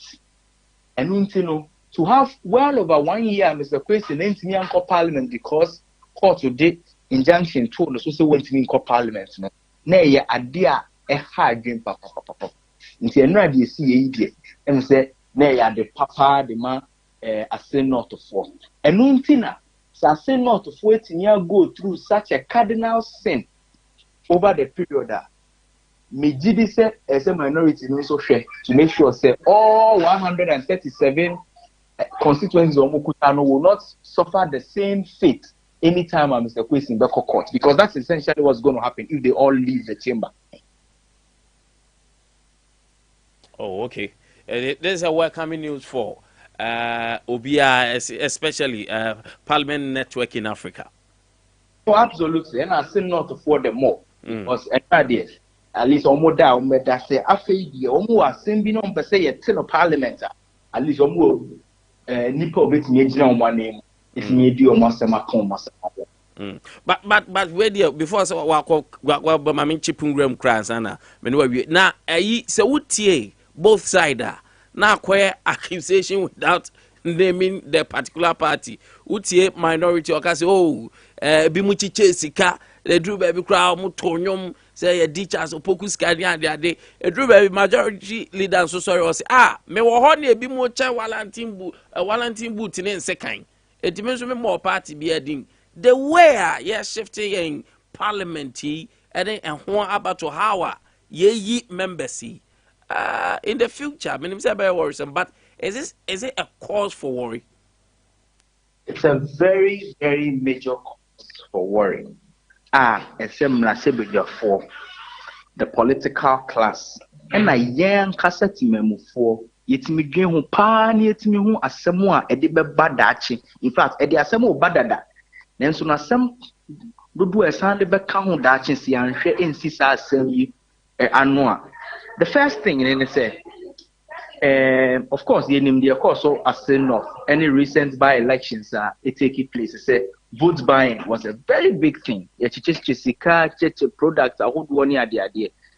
Sir, nyome no se eco influence nkofo vote wa the beba ne say will be selecting people la omunya fit for purpose a omuntimi endi dwuma no nanso bibi argue say oh nanso say ase not of for to no mo say ya gicha so poku sika nanso ya nto amano nti se yebedwo mu sika kekene ya nto mo de asenka ya dipo na mu no de ebesie ne say politician no onye Father Christmas sika no wo be chiche ye no sabi onya ne he se when we need power na kwan ben so no be fade nya ne sika biom o wini so a kwan ben so no be fade nya ne sika biom nti yamfa ne se me kwa me ben me ko contest MP na galamsey ni bi illegal mining ni bi ebehu me se oh ora kwa me I mean support to campaign and I'm a contested president I mean support to campaign na me mausika na me sika ne di djuma you say manfo bejiji musika ne ade na me support to campaign ne ade what is going to happen in this nipa sa nipa wini a we are sure say me galamsey work a me ye no obetimi aka kire me say me nja galamsey ne there be da na sa 200 100 cities 50 cities and more sika yede do fertilizer ne ade a ye gi ye nti no ne ye nsuo be sei because of galamsey ne ye benya yare ahodo a usi anu a enye ye because of galamsey na ya kwan entimi nko ye because galamsey because sika politician dey ye ne campaign nti no se wo ma contractor no so no won cut wo mu because of support to campaign nti kwan no wonye ne ye na ye benya accident was kwan no so na ya ndofo a omo hia yen ebewu sa kwan so na hospitals see no ntimi nko ne ye yire mu enyim no mo ko hospital a breachiri akobo. These are the effects of say wo jisika every politician ho because wo pese wo vote man wana say wo ka che ne say bamisi cancer ma vote amano long term effects no we ni mu aye hu nsi nyina ya nka mbomu anka se sa asem yi esi etimi hwe ne ye nya ne pomasi bre a in the end no Ghana nyina bebo because of 50 cities bi a woje because of a light bulb bi a woje and I say because of fuel bi a woje from a politician hoti yeah I don't pay my anase panso President media yeah right and then can say Samuel Obeng ono anaye executive director at the Parliament Network Africa I don't pay yatwini ra enkomonim what happened in Asen North na afei Parliament enra so utie era minority leader in Parliament honorable ato forcena or can emphatically say adebia ebo be hia say ja chikwesi mbeko court ye nyina enim what has happened criminal case na war court no adon be na o madwin bia so mbeko court bia no adon be o madwin so mbeko court bia no ade say omunso so from minority no sad and there will be no business in Parliament. There will be no business from the minority side. The man so munyina before mu akọ. Now, and I'm from Rawim and Sana Maba and Digisaba Mayina. Aria Bakwa. I'm for Bebre, Nebia Bebre, can't obia the Nidia Alpha baby said. There is Nana no mahene koka ye on say ebe attorney general and file nolly prosecutor na a case no baby adru no aban na enyam na nolly prosecutor na saying abeje fans pa da wotwe mu ni nyina ne say it is a decision not to proceed with the case so be wa agwen say asem na me de aba no me a me ni a kire biem. But I don't just say the business open so peja asem na untimi peja. But at that moment, at that time, no, maybe your witnesses and then you maybe also gathering ye. One of the things that you can say is oh, you decide say on person be pursue. Now, is it any time Anasa noli prosecutor ye betimi ayana. Yes. Attorney General betima enter noli prosecutor at any given time be a person at any stage. Even of a criminal case, ane obetimi ayesadian. Obetimi aka court, and also obetimi inform court. Say either say all cohort makoka, or mo obi akoka, and now all chono. Kwenjan bibra, Ghana mamrano, a man who quine say, or the beka so, sa same way, yempese bede, ye be dear chibim. So of course, sa either answer with a criminal case on Timinia, it is not true. Attorney General, our home quine. So betimaka so, maybe a case in a druno, me but is it the first time a Ghana hanum? A state, you know, prepare for such a thing. Say, bia case a year kono, ye be dear chada, ye near chibim. Mame fan ko a chikakra with some memories of years. So, akaya, oh, the me ma be kwa May 2017. Na case be a hodma. Now, yeah, the state versus the Delta Force, MPP Delta Force. Samukaya. Yes. Sa case in the Drew Babiana, Attorney General file is almost say any so mudi case no HB. There was this man, and chair cry, 2022, October yemu. Awukaya case be by pa and run era Mama Yariga of the National Democratic Congress NDC versus the state. A Drew Baby almost filing the same thing, some person be the HB. I know what you know, what's me nu as a me and son. Anna, also for penny a friend or Usubempa. So, Kaya, that's December 2022. Omu akwa attack police personnel be on ba sem na sorry for no. Okaya, Edru Baby no cra, Kofa, Chief Bamon, Odia Enfanuisio. But state in ya as a member, welcome go for ya. Ama, and also state in filing the same. Nolly prosecutor say, indeed, a case in Yani at the buyer, Yampesi be DHB. So it is not the first time. Ah, ye hubi. I shall wine. The Almighty. Ah, ye, na ye him be a see. Oh, I had on that day, no. My friend, the lawyer, as at that time, and now, the case. Captain Krabby father. I can say, no, who answer state in I say, they have no interest in the case again. So, as I don't mind any kind. Fine, you might disagree, that is your opinion, but, sir, no prosecute dear. This is not the first time, state in a case you are how when you actually be. I'm not saying, sir. Chenchina state in case only interest with that equation in the enemy. No, that's not what I'm saying. But I just want us to also remind ourselves, say, this is not the first time as a state, ye be anase ye who be bisa. Ebiasi da. Na diama case we no. Adeba kwa ayehu. I wish Senka I would have been on my touch you don't come and show you maybe. But you also understand. My maintenance and you understand in this way. Okay, yeah.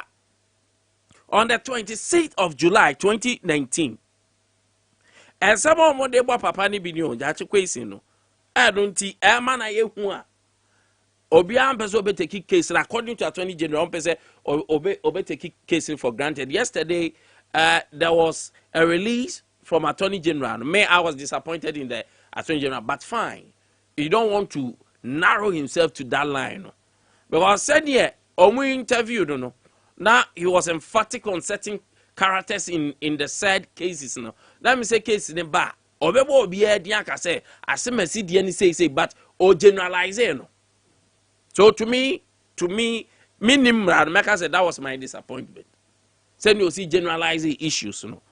But asamba kwa omude tia papa e fra jache kwesi a eyehu ne say on the 26th of July 2019 of forging the passport, forgery of passport and a traveling certificate. Na sa asem near the bowa emra nimfo ambi no mudi di nkomo kire say when ya kra mfie mienu awo sa account no kwa benya sa account no kwa On the 29th of July 2019, almost say what this civil a public officer, in this case that's the electoral commissioner, and then also one name no crown and fear me and also Benyaw no I can mame. I say July ni free one and about 6th of October another county say papa no knowingly adia wo nimpa say adia me status say no obetwa ntro ede da yen knowingly making a false statutory declaration and so one year 3 years.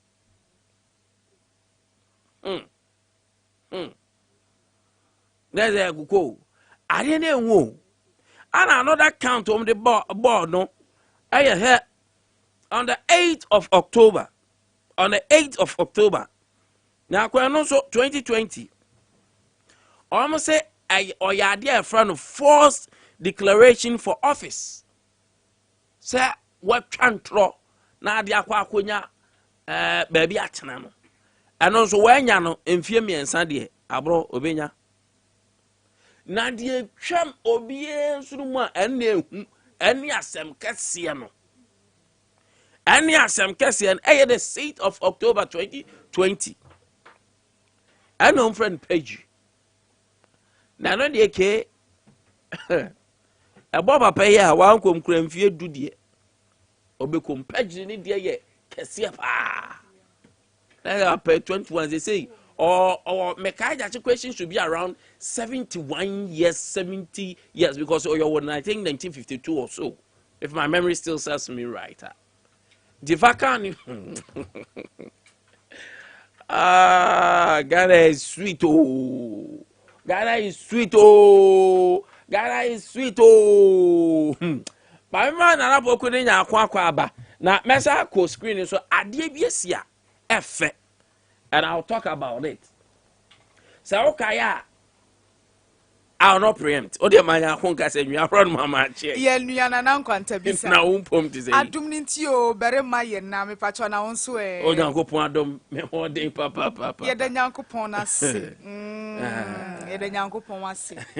Na Obo Raja, she question dear, no, a demian sape and a burn. Fantastic. First name, Martin Kundele Martin. DKM kofa by mpacho odem e die tosu mienu eba mitrim eye abrantie apia mense ke namwa mpacho odem dabi e die tosu miense eba mitrim eye maame bi e fe no maame kokko mpacho odem one namo me die si Eddie na Opoku is Opoku. All right, maame komra, then I'll introduce Opoku. Eddie ashen space dey bibia dedi maame na me homra Miko bi na manka bi de enye nanso mprempi no enam yese ene nkabone a efiri yenu mu benti yentume nsiri mpo na ya kire ya adwene ewo bibi ho nanso ohaye nyina ato atwa efiri se reflex toothpaste aba edwaso or the aloe vera gel na aye reflex toothpaste enti eboyese no ho ban mane ye den na sanso tie enum wo benya reflex toothpaste ewo supermarket bia Reflex toothpaste, sorry, ne kasawa hutosum. Enkratwe FDA ajiatum.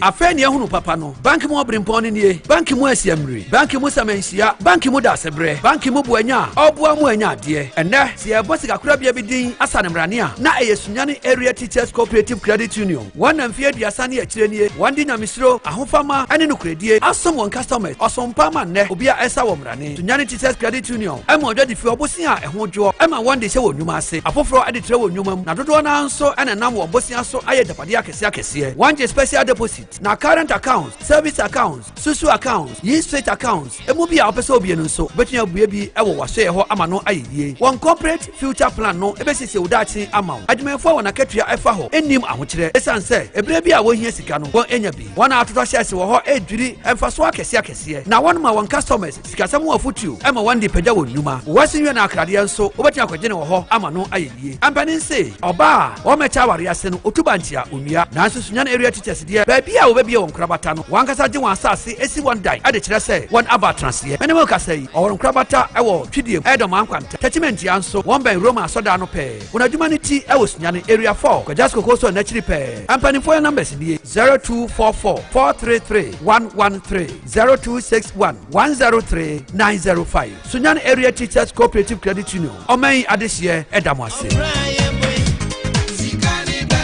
Darling, yes, sweetheart. Obi bought doorbell no. Mama question no. All right, sweetheart. Hey, very good, Joe. Hey, I'm over. Madam boy. What up for me? Nino ne shed mu ho. If we saw which year Mr. Kiwa. Now who are the young bomber Jina ne nice way? Jai. And young girl. Kokonsa, Mr. Kiwa, man, no Jina ne nice way. Oh, Madam Victor Nufi. Oh, bro, the fella. Name one and I some home. Me bana mudin tokwan ni. Emuna nketeketi. Sabreno. Na on sha same farm Mr. Kill. Mr. Kill, I think it's stressful. And the most important one is like my wife is saying. But you say, remember what you fear doing what you decro. Mosampa, Mr. Kill, our pharmacist. Herb and chemical shops. At phone phrase 0244275429 0244275429 and also 0206271016 0206271016 Fra huma yisuna do bia ope bia emfama be bia ton do bia nso eben ana also pharmaceutical shop bia ben wo for the show na jode FDA agi edweden krato yato. This place that I know where the pride of the island shows every face. Onipa biara owo apomuden pa ewo ne se ho no ewo ahotoso kese wei inti na Oak Dental Clinic ene wona nim difo di dwumadie bi ti se wo hohoro se ho wo pese wo po se ne ho wo se na tu wo pese wo hye ye filling ye braces ene ese ho dwumadie biara Oak Dental Clinic apono ebue efijuoda ekosi memenda abra abono nwoche na yapon no num pepepe yen asoye ewo abisim ye ni Jenny Guest House ene di hwe mu wobetumi afre yen ewo 020-166-0218 Oak Dental Clinic yeji insurance BTC Apex Health Insurance Ace Medical Insurance Nationwide Medical Insurance Gab Health Insurance any Premier Health Insurance Oak Dental Clinic Sewon kwande nyina.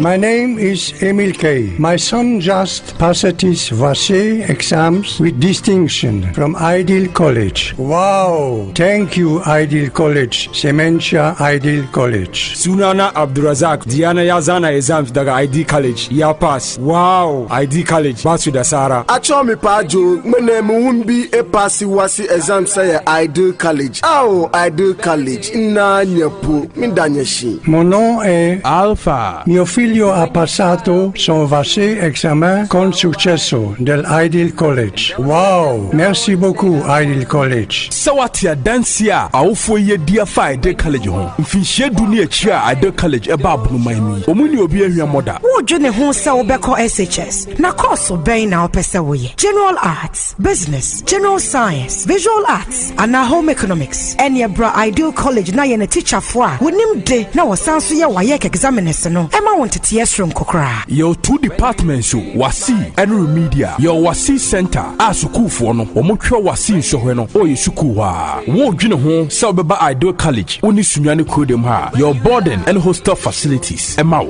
Ideal College. How can you feel? Dream.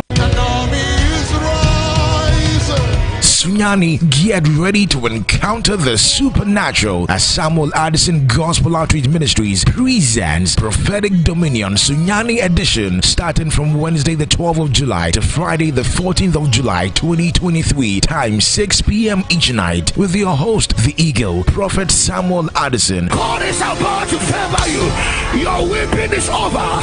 Your battle is over. Your warfare is over. The venue is Uzbek International Conference Center, Sunyani. It is going to be an amazing time in the presence of God. So you tell a friend to tell a friend. The Eagle is coming to town. There'll be buses available to convey participants to the venue. Remember, it's starting from Wednesday the 12th of July to Friday the 14th of July 2023. Please note, we will be streaming live on Facebook, Prophet Samuel Addison, Instagram, Prophet Sam Addison, and Twitter, Prophet Sam Addison. Come, for an army is rising.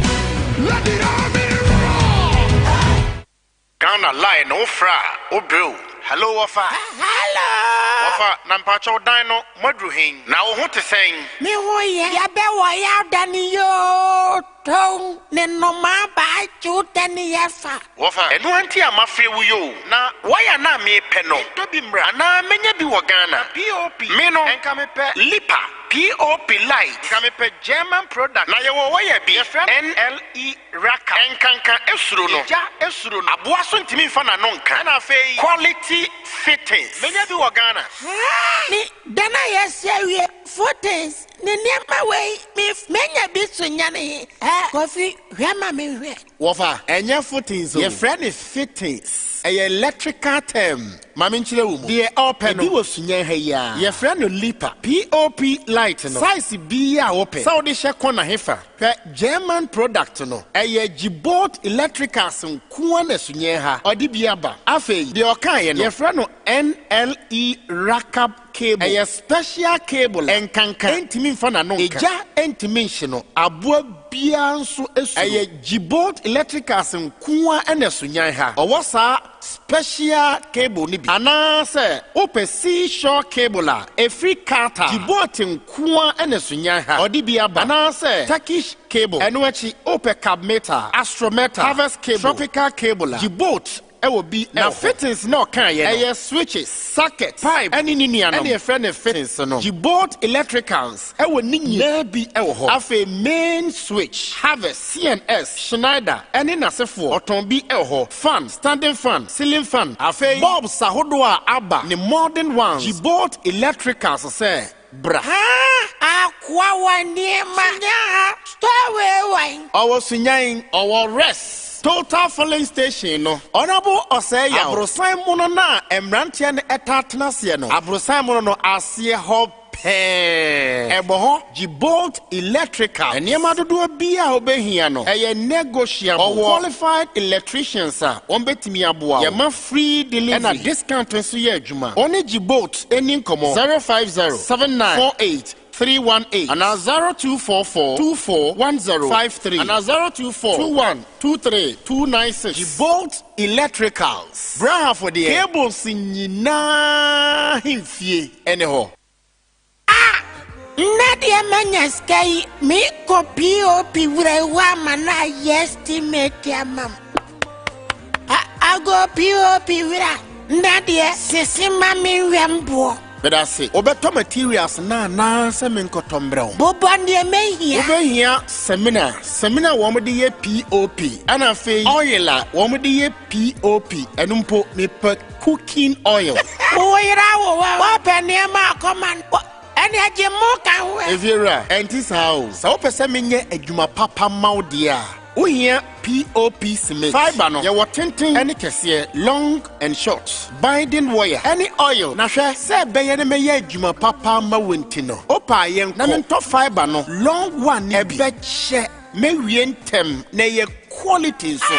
Ono kura kwenti. Iskakotobra ni sunya menya stra complete niemani nyina bi wom. Yes. Sunya hade any fear pre. Any mpatamu. Ye ne yebo POP no. Ba bi ba ko pɛ ɛne ɛfa yɛ nneɛma yɛfrɛ hɔ Ohima Enterprise. Ohima Enterprise sɛ wokɔ hɔ a POP cement no ɛne ne product no egugum bebree but the quality one a Ohima Enterprise ɛtɔn a obiara nso de yɛ ne POP ɛyɛ sky deco type ni bi afɛ POP materials bia ne accessories cement fiber yɛ mekan say long and short binding wires dodo bia wo pato na anwa no ye wo pɛ dimpo ane de wo pɛ de ayɛ POP sizes bia ɔtɔn bi wɔ hɔ bra sɛ wo tɔ no dodo mu a ɛwɔ nsɛnkaeɛ wo de kɔ akyiri so a Ohima Enterprise ɛwɔ kia wɔ hɔ a baabi a wo bia ɔde bɛbrɛ ɛne ɛbɛne ma yɛ bɛwɔ Ohima Enterprise ɛwɔ Fiepre kwan so Ohima Junction wo frisunya ɛkɔ Fiepre wo tra gas filling station na ɛwɔ wo nsa nifa no a last store baabi a mo soso nadeɛ no Abrosan Green no aseɛ hɔ store room number 8 sɛ wo fi Fiepre so ɛna ɛkɔ gas filling station na ɛno na di kan Abrosan Krona first store down POP materials ahyɛ mu ma baabi a wo bia frɛ Ohima Enterprise 020372196 na 05566844415 Anko Fafa 055460835 Anya irankwan Ohima Enterprise Fiepre Ohima Nkwanta mi ba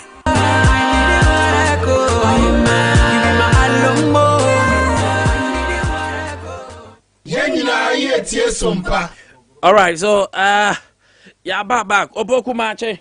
Yes, son Kwame. Ne bom to say. Oh, why you be there? Obesana ye bi o, why you ope? Why you ope? Obesana ye bi. Obesana ye bi o. Why you be da? Why you be da? Obesana ye bi o. Me tro de ba ya na. De ba. De ma why you be da na ba ya no. Na go straight. Oh na ayi. O se first na e wodi aba no. Yamiama bufru di aba. Ofro ayi tatada. Oh yeah, tata bas. Tata. This time no se na tata na homa bi wo se ye ma na mu jejina. Yes, na mo zoom. Na kwa mo Africa se ba. Na Kasi. From Kasi be pemen krankwanta. Na mo phone e nwa mani. Kwame. On sa ata na kusua bo efo pa. Okay. Ena dibia nchini wom. Ena kwirikwiri. Ena ba ko ya anya ko mo den kata hye hu podi san. Katiki. Brode ya mo den kata hye mo chi. Awiesu mo. Kwame chasa akwana no ndawo from Kasi to Krankwanta. Kwame akwana didi sa. Na odi so akosua nkwa na odi. Nti wo mu duru eye bedase opogu. And cast for Bagwati. You can't smell picture.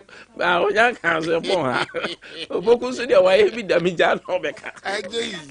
What can be that? You ready, Navi?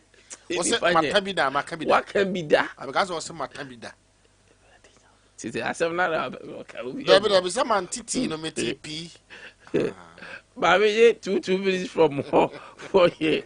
Just crazy cover out of many executive director. Now, Baby, I said, I'm go Poco. I don't come a woman, Shebbe, fear, and Ra, leader, you're to forcing. Not some more dinner, Nina so kind, you know. Not me expect it. I dare not me expect it. Okay. Because now my dream, before the by election, ye me say, Senyame Adom. Na se koba so regent ja chikwesi na di nkuni mu oba election mu a de adom kuma no members ne beye ne sen okokoto ebedi na chi. Okay. In transacting government business no ye ni hobi nso yate say ye were a certain number of persons, a certain number of members. Yeah. And ye the transacting government business. It is a uba kwaswa twe ye nua na se wo court de a ye nso ye kwan se obefa so amafia woni. It is a koba ne say Minister for Finance, Baba presenting mid-year budget review. Yeah. Now that day, coincidentally, already Jatu question so ewo court to kwa. Na dom kuma no 137 woman yina court na majority another 137 plus the formula MP 138 no mo neti ho.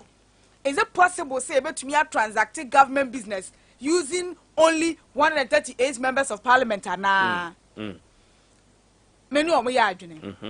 Woman, you say, ane. Many of my adjune. se etomre bi na obi sisiwu a na wo ni eni pepepe alternative a wonso de besisi na wo device strategy na obi sisi wan enti strategy ni ne se obi a pachew including loyally ayikweotu including domahene including asimbreku hima se baby adridie enya hwe yetwa so ebeye yi a ke yentwa so na chenchine atwade a yenim se emra de yemfa mra nimu ntwitwi fom ti ye mra hyebedwafo a wadom kuma na fa no yentumi mfa mra na nimu yentumi mfa mra na nimu ntwitwi fom da biara da ena yentumi hye attorney general so se chenchine ayi asem ni free court twa asem ne so yenni sa tumi se ebe hye attorney general say on file no le prosecute enti sa na tie dia titi machi na min titi wachi so wo pese finance minister baha aberi the media budget so wo pese his excellency baha abeye bibi na ye tena mu bidi a ene ye so ye strategy ayafa no unya ye ye bedi ye nua na chi enti sa dia de bekwa akoba ne say bia underground work bi beba abre bi owura jenjache kwesi na ewo court ko no na edom kuma na yebaya wadwe so mbedi na chi no sebe coincident with aban business bi dia ne yisi yesesa date saa de ebetumi ya favor one aban ankoba ne saa de na court date no any transacting any government serious business ekwaye pedia ene ebedru ba bia titimachi mami titiwachi meba okay obaku Kwame yey Kwame Ghana is 3 says MPP for yes parliament I say number now 128 right 138 and NDC for 137 into you say obey business with them until 7 man it is 137 but omuno one beer a favor independent no and it say MPP for akoma nyina independent ni of course adani bu before did adani bu befu no and we nipa o say case bi beba wa tenancy ase no na Kwame only some member of parliament be yare seriously of course the hon can see account no awurade nyankopon kwa and the intiminka o yare serious o yare nam say account no awurade nyankopon kwa so ho ye mompa ye se ontiapo Kwame nyame mfa samba se bibi se esia na se papa yi yentimi nkukuru no yentimi nyanti Kwame what is the fate of MPP 137 na mi do yare se sia na MPP ni na making so no nya 138 ni biom no matter business na independent and beba no mabe still you not get the majority na me say said the oyari entimi mabiom pa we don't call for by elections entimi mabio no entimi ma parliament no entimi ameto aba during sa own process what I say na say sabio nyame mfa sa ma the only makoma ba akupe so no simple ko di ba bi na say mo ye business na ba so mo nto ba what is the fit of MPP and I say ombenya minority on that vote so what I say nti ade ani bebrebe yi nti de ekwaso parliament Kwame nti yente nti yanim Kwame ye den na members of parliament so mo so mutia kenofurata e de ehunahuna na ba ho within a twinkling of an eye na fe adwene na sesa say dare you a member of parliament or chief executive officer or public office holder na ye wadwene say o tan kenofurata you see you are transfer or you are dismissal yen wo mo nka no kore wo parliament wo Kwame so wo mo ka no kore nka parliament yete a wo mo nka no kore wo Kwame wo mo nka no kore let me justify emunyina na nka no kore what parliament house no mo nka no kore ya bianzo de ontimi nka Kwame let me justify before you disagree parliament Kwame let me justify before you disagree electoral law catch was said then temper with electoral materials Kwame yete man Ghana hai unti so bia temper with electoral materials ama wo modena ko police station akoko to da Kwame yete ha member of parliament atam ballot paper already watam ballot paper already what I say wa ballot paper where the legislators woman shemra ne the electoral reforms where they were Kwame busa say member of parliament now or tam ballot box and all the gane tam ballot paper na all no punishment be no be man and they say it's not known to us but it should be known to us Parliament has its own way omo as wa barracks na soja ni aya de no mu so mu twena so they will not come and tell you Kwame but they are accountable to us all police ni more officers ni bi mo punish maybe me ko to bi was say no mo punish you but so mo ma public me can just say ni Kwame, so far as about public no it is not in public domain. Let the people know. So any criminal case ebe court. Kwame, you know Kwame, in the Security Act, no, when you punish na your security, you scrutinize secretly and let the people know the scrutinized way of punishment to the public domain. But you don't tell them the form of punishment out. But you should let the people know, say they see your public domain. No, and the member say maybe phone say say though it's not like that according to the Security Act, but let the people know now wamunya rishemu e wamu security no Kwame dey no kind of parliament 2024 there you na MPB gina ho na the ballot box ye wadwe say oh ko ballot box ho bo hu de besi Kwame 1 minute na me fa wie no we no le prosecute hun sensemi Kwame nti osaje force ya there your doctor Jimambado bone be na waye Kwame nti o ma ye wo mu no can't you appeal Kwame no le prosecute to say the o kan a friend is saying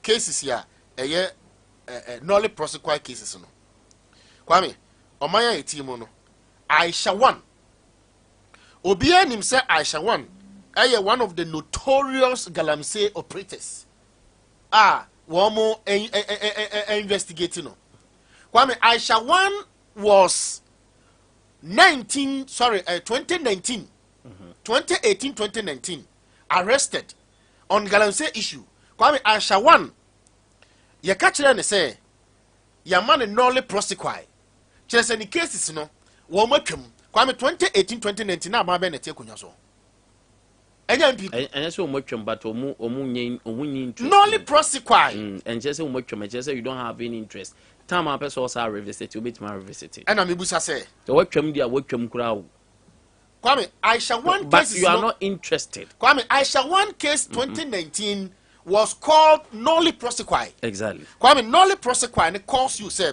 you have revaluation of evidence Kwame or emergency of new evidence Kwame or failure of witness to corporate desire to give defendant a second chance. The moment a state calls for nolly prosecute, HSA, the state has no interest in the case. Exactly. But the law also stipulates say any other government or any other person obetuma call for the case again. But no take send president you say attorney general and also when you're interested. And Kwame, you can never file any nolly prosecute without the consent of the president sitting. Kwame, no attorney general will file a nolly prosecute case without the consent of the president sitting. Attorney general is appointed by the president, and according to the 1992 constitution gives powers to attorney general to initiate and conduct all prosecutions on behalf of the state. In the conduct of his duty, the attorney general is given certain powers. Two of such powers are the powers of nolly prosecute and withdrawal, and he direct and report all cases to the appointment authority. Who is the appointment authority of the attorney general? It is Nana Akufo-Addo. In a nutshell. Eti me kire say be ko nolly prosecute you. Say be nolly prosecute. Say ye die no. Nolly prosecute na esi ye e wo Ashawa mpen so na ye MPP tan we ya wo mo call for say wo mo nye interested in the case no. Na president Ben Otegunya so. Na attorney general ben ya.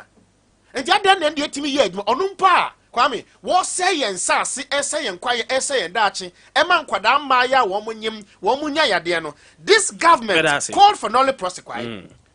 Thank you very much, Opoku. So, Bame Emrana said, there's this news, Eba no pay. Na idea and run, na pa, and run, na Na said the name Yamasi Koya na, and it was very interesting. See, so send your Yamasi Koya, ya. And pay na, minute, opi she. Tamaka say, idea fed the nefu. So Kaya, years ago, around 1990. So all the bra Facebook, some part 98.9. Bra Facebook and pay na ebra na ye enjoy. And my papa so and your ma enya nkwana de bia beka wasem de ye ba we also give credit till 1990 so that time now His Excellency Jerry John Rawlings and the president head of state Mao Main na okai semrebi a etwam eye odru nkran baby ana eye British colonial polo park hono ahona Dr. Osajefo Kwame Nkrumah ekogina ayeka sa abrofo de ya abroad man den pa Independence Day hona oko declare our sa park no so Jerry John Rawlings by so he thought it wise say in 1990 no yenya bibi abe monumental be kai sa be nkaye dum ediaman so they started 1992 and they opened the place ema abontene public na nipa behwe so I quite remember say statistics by na che say nipa visited that place in Nkwane nam 98,000 and above and I mean visitors are about na visitors kitwa na a lot of visitors so that is where we are a nation that was a gain equate who say tourism as one of the areas you betim the enyeska because year of return aya adansi die bebre ma nyina me say a year of return e buy no there was a lot of money as of money generating from year of return and you be all back catch of mine you betima forward one of the things you betim be akoye nimpa of mine tourism I don't know so 1990 ye be ye no 1992 ye be ye nipa akohwe no after 25 years down the lane okohwe park na ra ho ubedru onom na sabi ye nwan ma omadwem kan kakra no eho no dia ye omu base na obehwe fountain ye and all these fountains no na fe fountain na asay so mekaya His Excellency Nana Dankwa Akufo-Addo ba ye no 2017 anoka sa museum yi ho asem na 2017 na ya twa ni mu ne ho hwe so somewhere around 2022 no na era Mohammed Awa na South tourism ho anom ko World Bank akwaje sa time no the money was around $40 million anom kwaje sesika no say about renovation Andra yesterday near whom about penny other people so muko so this is the new face of Dr. Kwame Nkrumah the memorial park na say a museum and so on aha uhuin presidential library so benim say opoku pese hu the first thing of the original library so this is the library ekwo Dr. Kwame Nkrumah Museum Park and Memorial Park wa library of Senate so beautiful and a honum no so odru anim honum this is how can no ahamidura fountain names so nyina asa the last time I quite around it said it was bizarre so bad by how I renovate here no your mercy and this is the edifice so on kai kura sa de we de Independence Day bia on TV so I don't know I am so colorful I am now the fountain of the place just Ghana waka bear approximately $3.5 million na ehon fa so ana yehu na baby a medru na me ra ho for sa de we me ret me ho pa ba mo kai sa de we no Okaya, a brown baby cool. And let me give credit on this picture to Ghana Broadcasting Corporation, which is GBC. Sa cool no mu ye no. Ana sa omu kati sa de tiwe. Tierra statue na na esi ono. Ni ti no ete. Ti bra ni ti ni te ye no. Ebe ya ade a che de ku a. Anu nti je ono people say aden na ye ni say ya yemfa ni ti no ensi so preko ye renovate no eye nkaye duma de bi aman Dr. Kwame Nkrumah eduru ba bi ebesie no na ho abaye nsem bebre eduru ba bi o se sa akotu na mu ni free ba bi ni ade apa you see the back and forth finally obenya a resting place ye ho kama ese ye no kwa na ze areho say ya renovate say na ababe. The first prime minister and president of the Republic of Ghana, a great pan-Africanist. Where you occur some of these countries, pan-African countries, you will see Nkrumah statue and all that. So now you say, "Obetin Nkrumah ding, Krom na beba Ghana, na baby I don't watch baby na doctor dano." But the place has been renovated. On a fatia area, honum yina, I have a kama. And this is the way forward for us.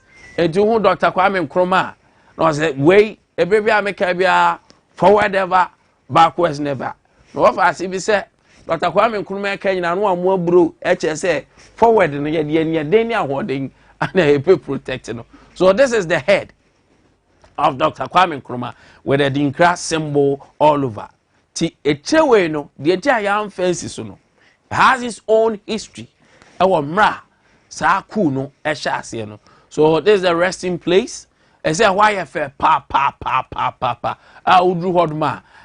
Sa echewe no, it is believed some the bronze and a say to the normal clay and we na sculpture for no. This is the original one. So okay flag now say aside for Dr. Kwame Nkrumah 1902 to 1972, the bronze head of Dr. Kwame Nkrumah, original statue which stood in front of the old Parliament House, Accra, vandalized during the February 24th, 1966 military and police coup d'etat.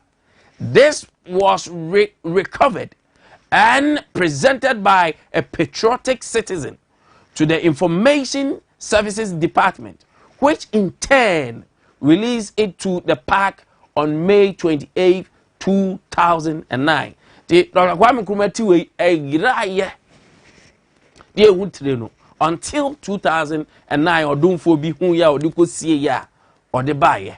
That is a tireno and so ne hon and this is the main statue of Dr. Kwame Nkrumah. Now ko your views baby your restaurant ebu your library your all these places your Nkrumah na saka we no and one seven saka we ka say your shin here it comes with a price and a boarding pa way a presidential car na osaje for that no e guy osaje fuchi so o konkran ya na one kind obi okro wa kra onim ba bi wo bo modern a na kohwe bi ayefe pa ayefe. So that is the edifice and come back to the library. I wish say the original library be who facelift on mana okwa ba bi e twa ticket na digital ya digitalize na tis odru wa said ye hu no movie mu we ni close o ticket ya na page Gary and paying for into Umquire Munyama when I own Bano Matrocano.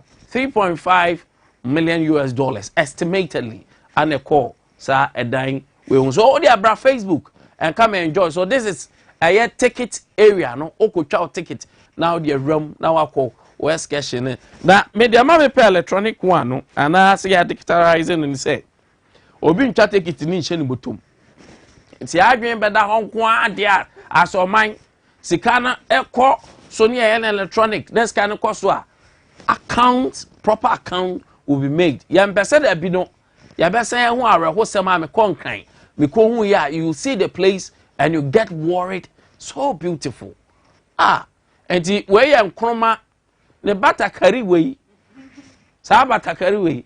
Not Asian occasions. This is the independent batakari na yura. Okwa brucha. So I see to a hopa. Pokutu kan we nya bianche. Ni nyina hodma okwa. You will see that they say it's so beautiful. Yeah, it's so beautiful. So that is the way forward for Ghana. Tourism. One of the places I was saying me anybody. Oboku, a quick one. Yeah, my menu. Why didn't you name very room now? Yeah. I'm Facebook. No kore any nyame any money. Father boss I know say nipa ya ade a osa yeye wa nyina ya men say ni din nana ya ade a osa yeye wa nyina ya men say esdo a Hey. As do my back. Hey. If I had, yeah. This above king. Catch it. To us now, vessel. Oh, yeah. Yeah, okay. Say, or say billions of cities. Trillions of cities. And on the share the first gentleman of the state, the first chief administrator of the state. But your mind can atitia pansan be a yeni fi kurano kwame ya sunjie ye. Ye wo kokuru correct. Yeni fi kurano enye sabe nemrantie sika baba ne ayi mojatwe na ne kurano entisa da country bi ade bet to kwame. Omampanyini Dr. Kwame Nkrumah nya hwea ma ye kurano. Anya hwee no ya sunjie die ye wo. Ba bi e tari kurano ye ni je hom. Anya me no Nyankopon nam so mo de be pie ba bi a ene uduan kontomire kura wo kota. Yeah, of course. Nyame no wadom ye ba je se ye mpanimfo bi mo di Kwame Nkrumah chie no ena binumo ya abro. Kwame nti se o papa won. O hwew. Yeah. Ma no matter how. Yeah. So nsako wa no na o ba bi di otitro. Na da achi bia no o show papa ni monyam se ya. Kwame ni boni bia ni. Dabi. Nyansani bia ni wa me. Wo Kwame. Ayi odama me fa ye director. Me fa ye CEO. Yeah. Dr. Blessed Foster. Hwede awurade ye. Ye no mumpo ye no mpa Dr. Blessed Foster afa se nya adwuma. Na ye no ye ma me no kura hia ye ne a no wo mani age. Se na ye wo TV so, ye wo Facebook so. Enti se Dr. Blessed Foster anya me adom. Odi adwuma ye bia ma na wonya baabi ni nkrofo nya baabi asini se ose wasi abrose to aso miensa swimming pool won bibia won e de amane papa wo ne ba wiase a na se papa bi to no ka se o jeje papa so tu ma se odo ba wiase na me na se nipa no wadwini sha exactly kwa minti se na na de dan kwa kufu ado ekwaje sika ana ekope sika ma osiesie baabi a ga na mampanya buroni bie ne wo duru wa na ohunu sa de we ya obamu se mampanya de we wase sika we enyeska se yo enyeska se ye one eyani monyam hye two se wo mo hwe ni ya sika pe yeah kwa mi problem nyina aye maintenance. That's the problem. Maintenance culture. That's the problem. Proper facilitation, proper coordination for revenue generation. O de Kwame ma yemfie mienu mfie miensa. Sa okwane wa hu protein bag ne abadamfo gugu sa area ha na nya septo ko independence ko he and no be independence care na kobra na pruto no mo de da ho abodamfo no Kwame enti nya me anim ni in short ade ana na do dan ko akufu ado aye e de ahye Dr. Kwame Nkrumah ni monyam no in spite of nsema ababa na de aka ne say wo hunu so ya de we mani yeye no Kwame osaje for Dr. Kwame Nkrumah legacies in terms of factories na do dan ko akufu ado should go there all the factories, the shoe factories, you see factories be commander just factories bebre. You renovate ye opoku. Kwame ade yo memfa no say China phone po na be ye yo. Say Dubai phone na be ye yo. Kwame yenhwe local people won ko nsuo. Won ma afa cement yo moton wo kuronum na the construction for to generate indirect income and indirect employment be there. Employment. And you Kwame say you hunu 7 produce ade we. Na yesan so ko okay. Say ya kai Dr. Kwame Nkrumah na ya ni museum de amana. And the yanko kai Dr. Kwame Nkrumah na factories the factories now innovating one. A shoe factory. Region bi o ya there wo ho. The secondary school their assets no. And the yanko Dr. Kwame ye say ya ubehunu say one district one factory. Ebe revamp. Exactly. Kwame ye say ya ubehunu say enkwada wo munya ba bi na because of the free senior high policy very good no. And also because Kwame Nkrumah school at the Sibechim was it the school?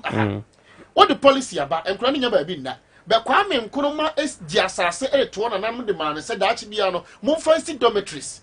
Kwame is okay now, share now this one. Thank you very much. Now, more very now, young Kwano pay. I dear Fenas, I was just now. I mean, the can conda near be Kwame Nkrumah Presidential Library. Mamem kwada ho. In fact, me kwa me de royal form de beko. Nyame ani mini. Me de royal form be se ho kwa. Me here entontom ni ho. Entontom ni ho. No here no royal form.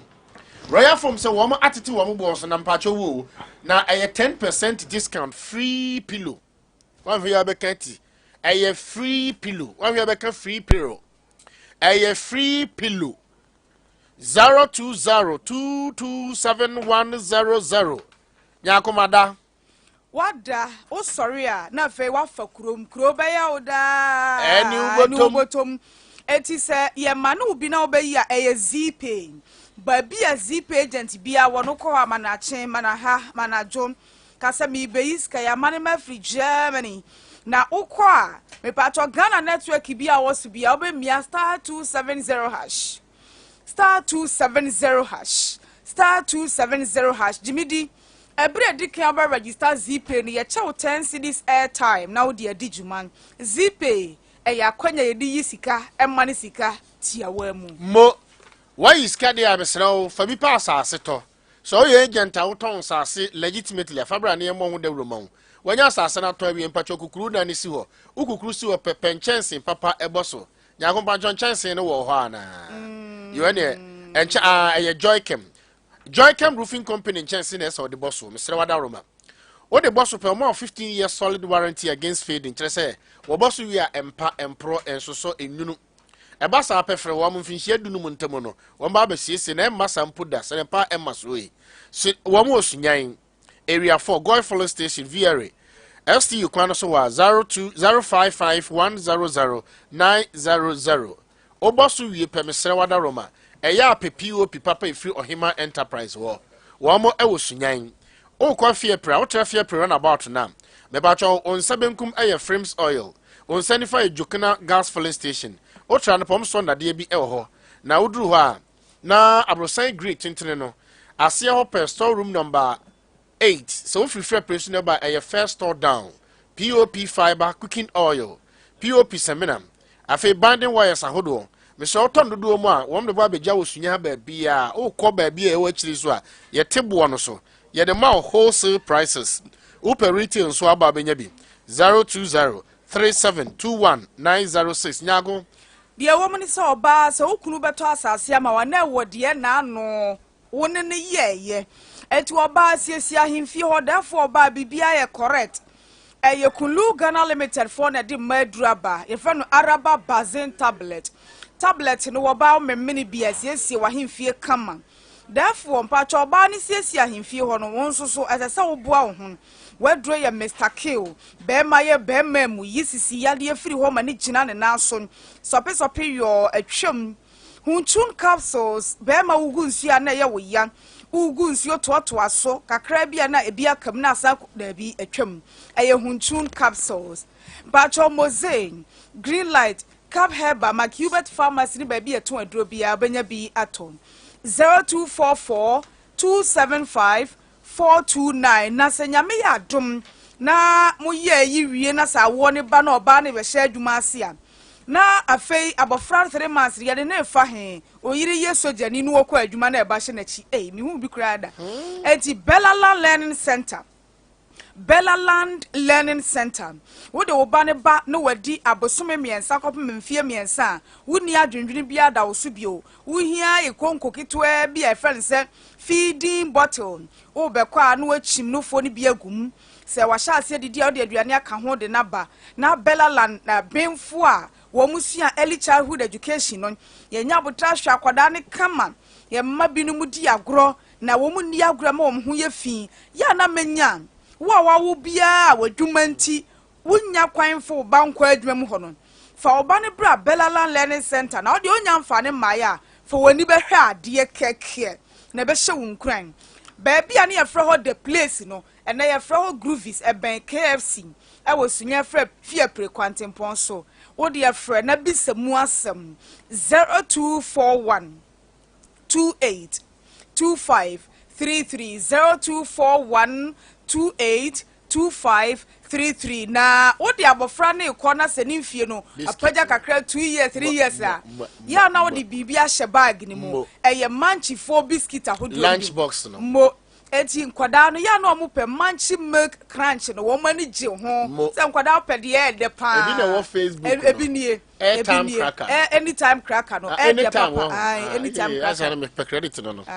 eti manchi biscuit ahodre wodwa so no won kofa ba CBL West Africa wo mo sing uwa buno ne mpata yi mu o pese ye ni wudi djuma eti ye de biscuit ahodo ni bi bebrɛw na wo so wo distribute ko session distribute bi ko tachiman distribute bi ko ahafo distribute bi ko ba bi esese wo de ko bia na wunya sika bumu a yesrew freye ne ye ni wundi sa djuma no 0244 856141 0244 856141 na de hia ne sen o si benya ho de nti want me read biscuit dabi biscuit obi ari ni straight na reach ya wa na wo moko nso sini ni wanu ma be moko ade senye kosia biscuit si ya moko dabi enti eye Oak Dental Clinic fa o senekon na ye treating fa ma enka wo mu etutu entokro na wo mu ne soso o se me de me mpagire me fere kura se me kasa ni pam fa ko Oak Dental Clinic anopa no wotwe kopem anwumre no num ajoda kosi me medan ye wo Jenny Guest House animu ho 0201 660 218 mame mauska na eye betway ubetime de once the 50 pesos awe ne tetesika na 16 million ti ukojina eye sister lender analen firms provision store na say ope eye biscuit ni bia woni problem bia so wo hutwa yie dia ubetime de once the 50 pesos awe ne 16 million and 50 pesos awe ne 5 million to do provision store ho na so we hwe eye cracker ni bi ana gem ni bia woni problem afetie aviator na ba na anu ada no woman so ede eye betway scratch and win promo aba na no 19th June ene wo mo sha ase ombe wie 30th July nti ene eye 5th nti wo be se na wotwe miensa e wo yanim timpa chom so wutwa na eye jackpot mu hine nko ade a hwe so betimi akọ scratch and win promo ni bi na chede a wobenya no enya asem ketwa udi sika na esan so ema wo chede Gaming Commission for Atum say, Unim Fisher do and what ya and terms and conditions applied. Betway, or say, bet your way, a good deal more edontia. Vieta no so bar, now do who a Jim.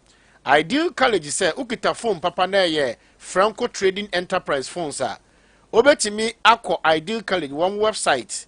Na wafshed, warm school fees, and warm courses. General arts, business, home economics, visual arts, and general science. 0246133473 Omo ewo Sunyani abisinkwan so ohena bayira oso ko Sunyani manhene a ote akonwa so yi nase Vera osai kwachi kunyagulo a nani kunu ene Sunyani manhene ne ba efre no Ericus a wonya ne ba bi ekoro ba bi a abusuya ene yire womo asiesi ho kama duru ho a Vera ma ho aye fe vat e ho akoro ma hinsi gu ho ne opposite pe na ID college ewo no the batch of 024301145 na madru eye abisinkwan so de chipo depo eye new restaurant a womo abie ene ba ene eye Dr. Mo di hwe ani mo pe anope matese mo abie mu ku ha chipo mechiamom Franco say phones papa no eye nanabosuma runabout aye do ko fiepre aye do ko eye atronie kafra Odu hapa ya penti hokoko eni fufu ekwande hin. Mobile phone bi ansisi mia ni sintutui. Eye fully packed gadgets nkoa. Franco Trading Enterprise. Afi mamenkanfo Anatabo Ventures emam. Me say Jintao Sanitary eye company e wo China. Wo mo ye water closet, wo mo ye toilet squat. Ana afi saa enema hodo aka ne bi. Na Anatabo Ventures kofa free China na ode aba. Tie. Water closet no ne boa ye din nansen pa. Na de friend 810 A12, A13, A22, A025 no, ana A26 no. Eno no, your friend complete. Isi was a ship kuma no efe papa. Enya na omode ta down no bi. Ukukuru ya ape na odi esiso. Na plumber na aye ho adwa na friend complete no. Oko Anatabo Ventures ho a enuru 9 million 900 Ghana cedis enuru. Ukita 700, 800 uwenya bi ato. Afi de aba wo de ta dan ho no tetena na wo so na so no chim na esaya na do nsa awura insa do na wachim dade no pacho ene emiam mfimfini no na pampam na ko eno no Ugo Anatabo Ventures wa enuru eye 400 Ghana cedis. Obaka se bi antro na medi. Na hand washing basin no ukita 200 Ghana cedis. Ubinya hand washing basin. Tallest class on the boyfo pachotie. Dumasia baby omofa dumasia ka no. Ba kuni aba hwa. PWG no water west baby omo yuni kentino. Order fresh eye 055 3288 616 now ne Anatabo Ventures in penny for any enkomo nyago mami mfa we kwame de atia ne se wapomede ma ho hia wo se wanyini umfie no wo fom na ye sha ase asizi ni we ya bra gatin heba an organic shop wo remu a oil wo ho butter wo ho pala wo ho tea wo ho ni nyina ye purely organic products ayede ma wo akọ ni padua mu na esa wo yade no wosan so adi ne se aduane ma waduane nya waduro ma waduro nya waduane Sunyani area 4 ye ben top sorry dino e kwan na call Absa Bank no over 0200 905 936 0200 905 936 na kwanta bisa ma me fancy wa he okay arapai yada se bebre anso so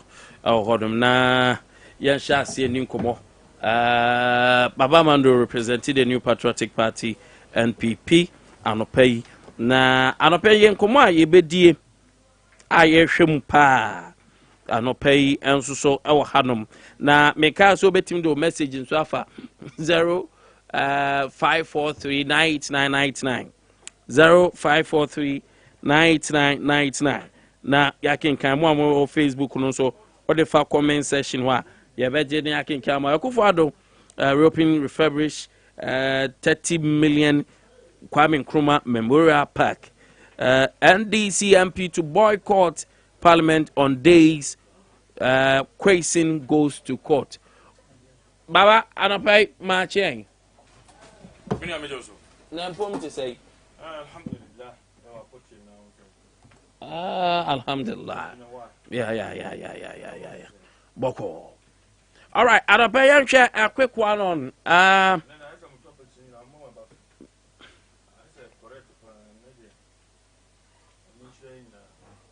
Nah, then ain't your correct. Then ain't your correct. And also so one farmer.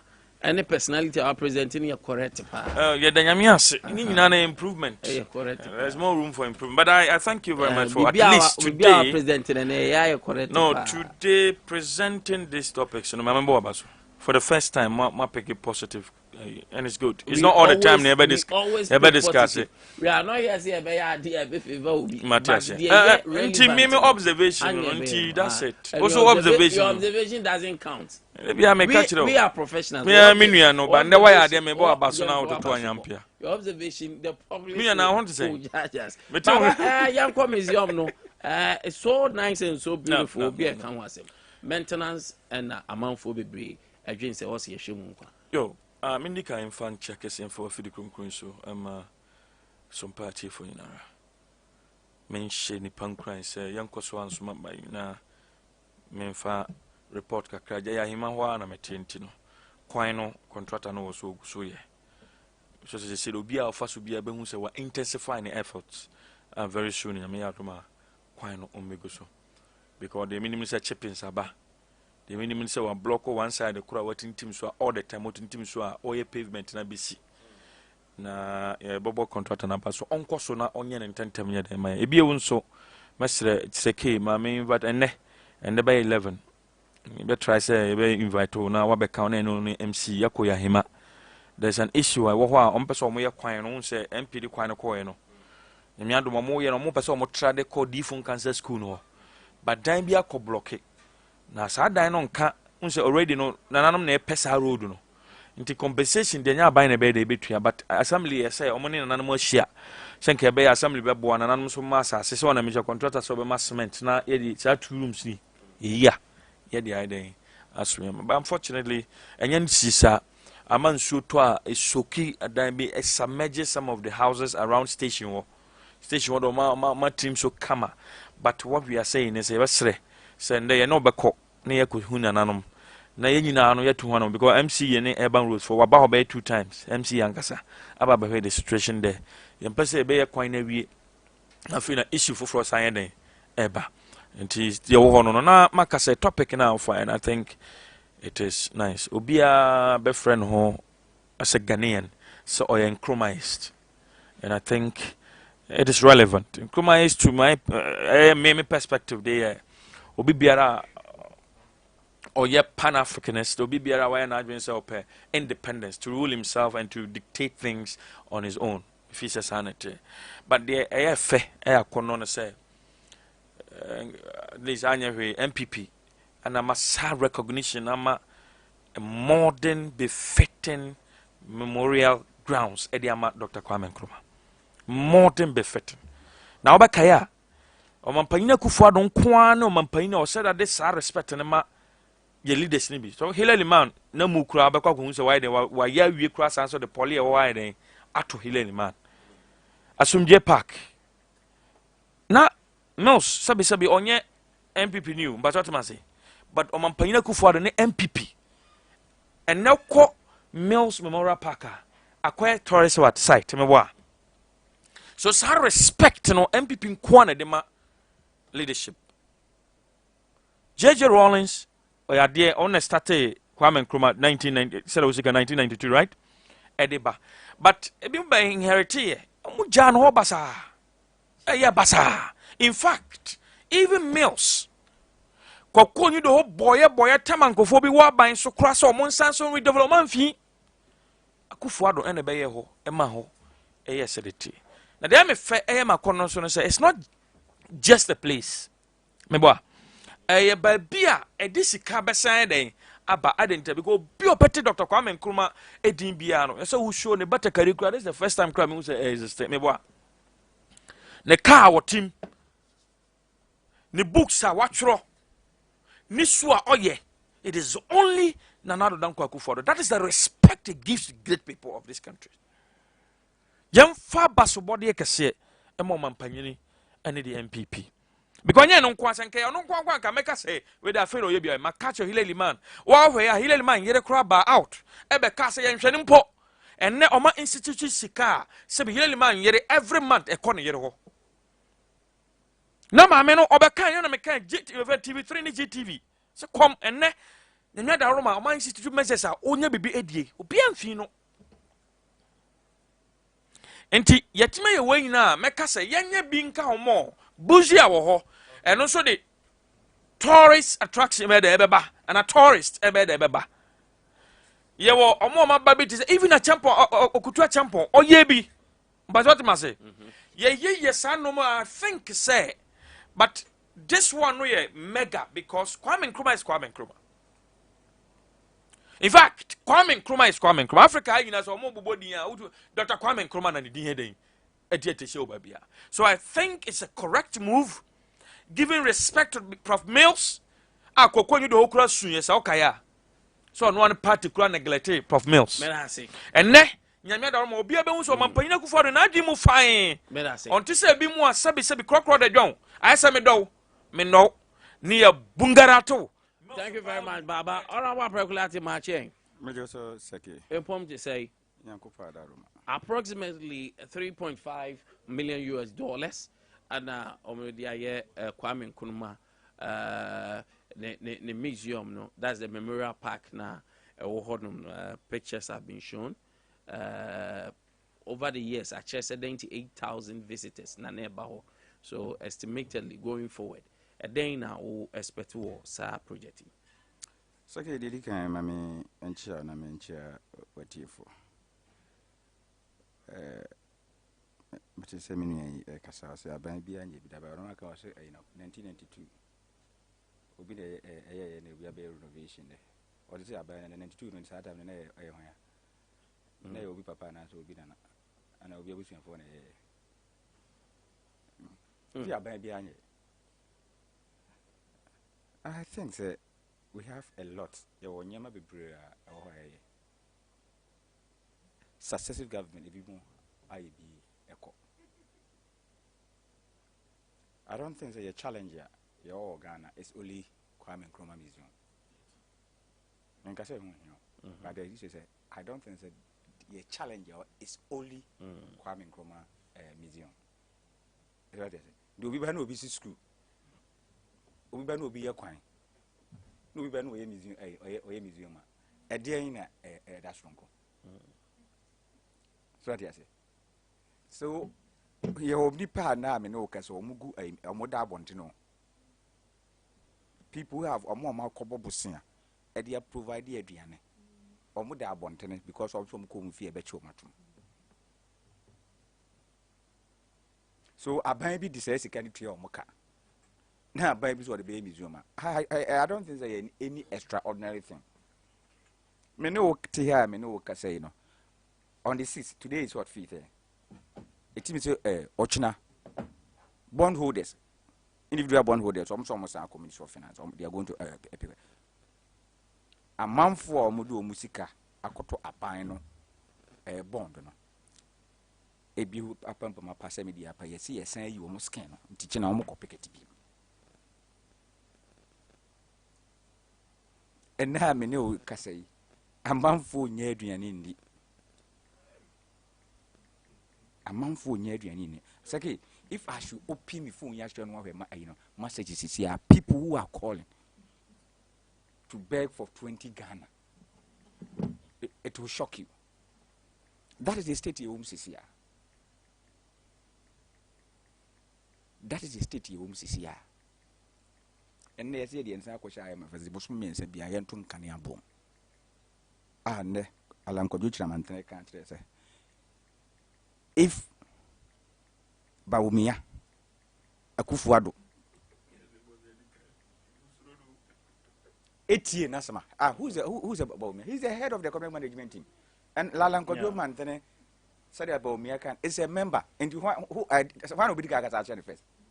Abakashi head no the chairman, then the chairman can catch the president. If they have almost en Mutina, Kenya is supposed to mean to be a Tunkania Bumono. That is the state you almost here. That is the state you almost here. Dear, in some no kind of money. Because you have chosen the path of populism. Fine. That's the MPP government. Hey, that's what the best way. Oh, I am not saying they have chosen the path of populism. If you think say I am not saying no, men can't say and I will be a hypocrite to say and they could for the better so from A to Z nyema wa nyina enye. Okay. I will be a hypocrite to say that.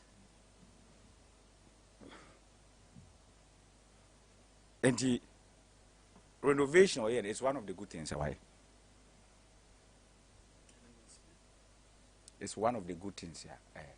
Why? But the bad things, specific the good things. The doors will change. Baby, and now a month for a month for a cat, now I will television now to say. Now, we semi Jaru, hey, Papa, here is a care to go as him. Couldn't it have been used to pay this? I know. Now, I think you can always use your amazing. And now, all kind of lecturer expenses. If you have in a buy, if you have in a buy.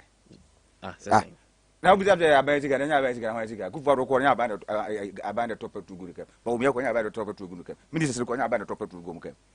Sigaram Joe is free fine. We will not baby. To find out baby. No, I'm for grass. I don't need any answer from you. And you women are almost like 5 cities. And no more. Now, could you know, about BAM no 20 Ghana cities, 200 Ghana cities, something free. And if I'm somewhere else, I will be free. Yes, sir. So you see, I take her off popularity. But I'm asking for your minority caucus in Parliament. I decided to say, Debia Jacquesin, I will call to be on my Parliament. And run so share swearing in EB from both angles, minority and majority, or be some more kind.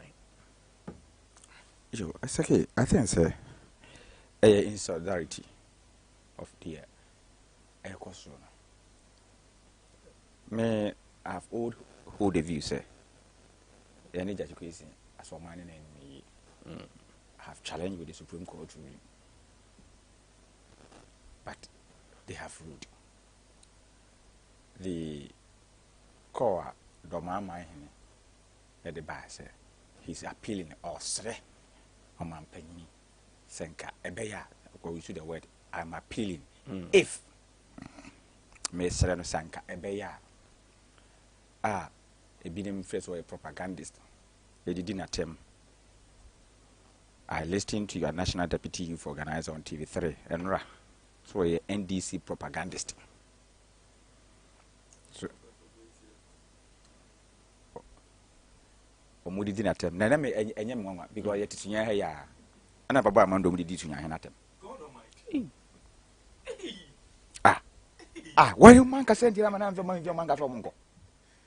What do you do that way? Ebra then former president Mahama eba ha oka so benya 85%. Na na Akufo ka oka chance na konya oteso no ye wo so no. Afese say na ote akonya no so. They were okay with that. But when we go benya 85% usunya, we need to more free man him mango. But the hill ochehene ebra oka say wa beka say Akufo ado emon humbo ibi na e baifo. Onka. Oh, onka. Hadi o TV videos obeka there. And you know, but they hear him. And I wasn't surprised. But the call at the time of Okasa as on my him, not as a high court judge. But I like as he was saying, if without prejudice to the case, if I'm appealing, here, and I shall wouldn't need to do Ghana through activities. Garamsi was sure or Palu told me was one for Manu and Muslims or Momu. Yamfa no prosecute mananko. Data force or mom data force a second group of Mufli court no. What is the case? Governor Damos deputy attorney general of no prosecute. Usubempa with the police the no for the software. Chief no prosecute. So it is a strange thing. 2. The attorney general you know edi asem Ghana for. It's not on your personal lawyer. Or a lawyer Ghana for you know as a minister for justice. And any case be or pursue be or pursue case in the interest of Ghanaians. So if certain section of Ghanaians are calling so this case in a day, it's true say I don't think it is in the wrong direction. Now medium one say is this justice question the trial more important than JB Damkwadiana? I think. What's the be a young cocoa? JB Damkwano, and I will bring him former deputy general secretary, court cramunko. So maybe you are known at found no resources good in the moment attorney general because Monco court. Is it more important than it? Is it more important than what do you say? Major Muhammad case, Nana? We have. Is it more important than men's good case, Nana? Where a lot of people or people among for me being married or if they are equally important, why are not all these cases on regular daily basis? Now we open on a daily basis. The comment the president made on programs of Obeko prison, the comment the attorney general made on the 13th of April, 2022. Say you suffer the same consequence second so far. It gives the impression, say, you have certain notion, so at all costs, as I say, you need to baby. I don't know the cases or no. Even though we disagree with the ruling of the Supreme Court, of which Matthias is here, because there is a distinction between being a candidate and being a member of Parliament, of which the PNDC law 284 state clearly, and the same issue. So before you can be a member of Parliament, you shouldn't hold allegiance to any other country. And also, I can't say before you can be a member of a parliamentary candidate, the conditions are there. You might have, you should be 18 years and above. You should be of sound mind.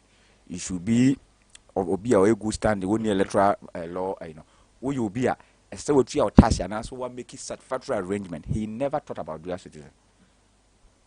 Now, I must say, Samuel Okase is in solidarity to Ejachu Kwesi. What of people are? Omatua Bama say, more represent you.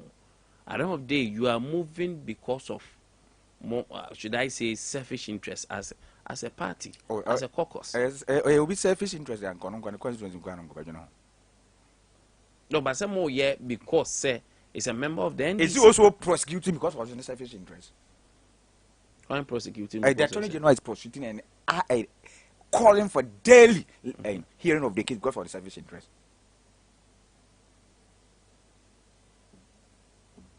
So if the selfish interest is the Attorney General. And so what? So you represent. It depends on the people that you represent. Who people that you represent? You represent the government, the president of the government in totality. So if that man has also been and elected, for that matter, if the man has been elected to represent his people, now if you just so case here, case no court every. And it's all no court. Any other seats. So who represent? Also representing for? I send off for.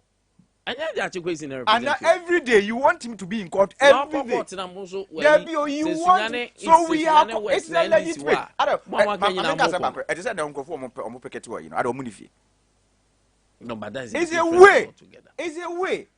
Obia choose that this is the way I'm expressing my displeasure. Teacher for say abide to go school. And this are their case not suffering. When the school kid rest there say into the case not suffering. I didn't know into suffer when they back on strike. So definitely when a certain ABF Obia the way of first obey expressing the sentiments and I say kwanya the disapproval of decision now taking. The maybe decision plan is not even only there. So we'll take it depending on court. Say every day on record. Every day on record. So now to region normal will be about court every day normal. You know, men's go case in that so. And a David Alpha case in that so. We have more serious case. I must say that it's a more serious case here. A burden, a threaten even the life of Ghanaians more than this. No bit my no maka asha wanko. No bit my me akokko de be no se asha wanko. Ni e bit my we ni ma data force. Data force for move we as the omo ye no. Enye TV enye NPP data force for na me say nki hu ni movie nko for people to storm court. All right. Court part to free a company aka say non prosper. Enye MPP anko enye movie na hu. Nye data force na hu be moving different data force. Nye mu na hu be doctor movie nye mu na hu be. And this is the state we are. So this is the way they have also chosen. To express their Baba. Minority decision. Quickly. Mary Bate. Maybe more former DC. 10 minutes. Yes. Or they can't be or say by 1992 obi papa na so be mama. I think say below belt to use that statement. Say apart from say 1992, which may refer to war the out there or the buy or crown 1992 year then I'm say no government has done it. I'm not wrong. May refer to war crowd the old Bajina high oh yeah touch screen and ambo. Yes, and the can also be clear Nixon. Me that's it. Into offer, yeah, no what teeny. Let us be. Yes, me see, yeah, Bessie. Babia, yes, see, Asuyama Mills. I know you're finding saying, Dr. Sergeant for me, boy.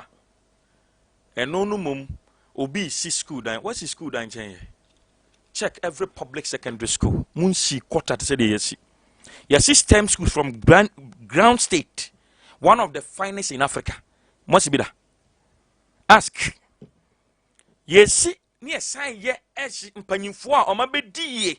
I bought on my monopay and show more. And could I say, Empos or more Samadoa or many Bajoka Chams a day. Ye free SHS I want to man ye be. Some rana want me aniano. None of them radiate me to school demo. Be 2 months. Now how now a DC. Now collative what to say a 2 school demo man collabo feeder. It wasn't about school feeding any almost a quine and I'm foot through a bomb. Please don't be mischievous, you know this. Because of I'm saying say a quine and a quine how no every to send foot through no. So and I'm problem. No, I am saying say no or no say what ya no say a B school dying. OBC yede. Minia toboto. No, minia. Oh, can ask man know how to state it in holistic approach. Oh, besides as it doesn't make taking. And your government me say, ye to school demo 2 months aduaninti. Chimi me offer okasa na meteo offer relax me say aduane keke without free assessment man prove mfade ade ya betena ha enne wo fa se nom e was friends school mo mudi free esan ko school free wo fa se nom enne you sit here say ya ko se Kwame Nkrumah bia ya sabi ya tourism asaso a kire se Ghana ya wade pa no enu mo mu hia. One regional hospital, you got Eurojet facility, said the bay in 2008. Mobile Muja to any baby commission. Konongo,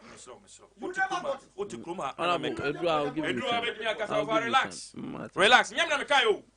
More finance minister in 2009 in the budget of 30 years in parliament or the count. Konongo, Sekwa. Maybe events Konongo ofa okasano se ye bongumbe no relax nyabotre okasana metiawo na sabi se wabetena ha Dr. Beko kwan ya ye onso still ya time kwa ye friend say Kwame Nkrumah ye friend say memorial ground even mills mo ankasa mo mills anyu do ho esunye na mo kasa mo yesa ye treaty mills na mills ni achievement bia wodi ni na mama on fere wabetena and I will be sick. Kwame Nkrumah yinti sabi a populist yati dase. Na mills is why and the most true Kuraman kasa mills I be the mama kwana money man.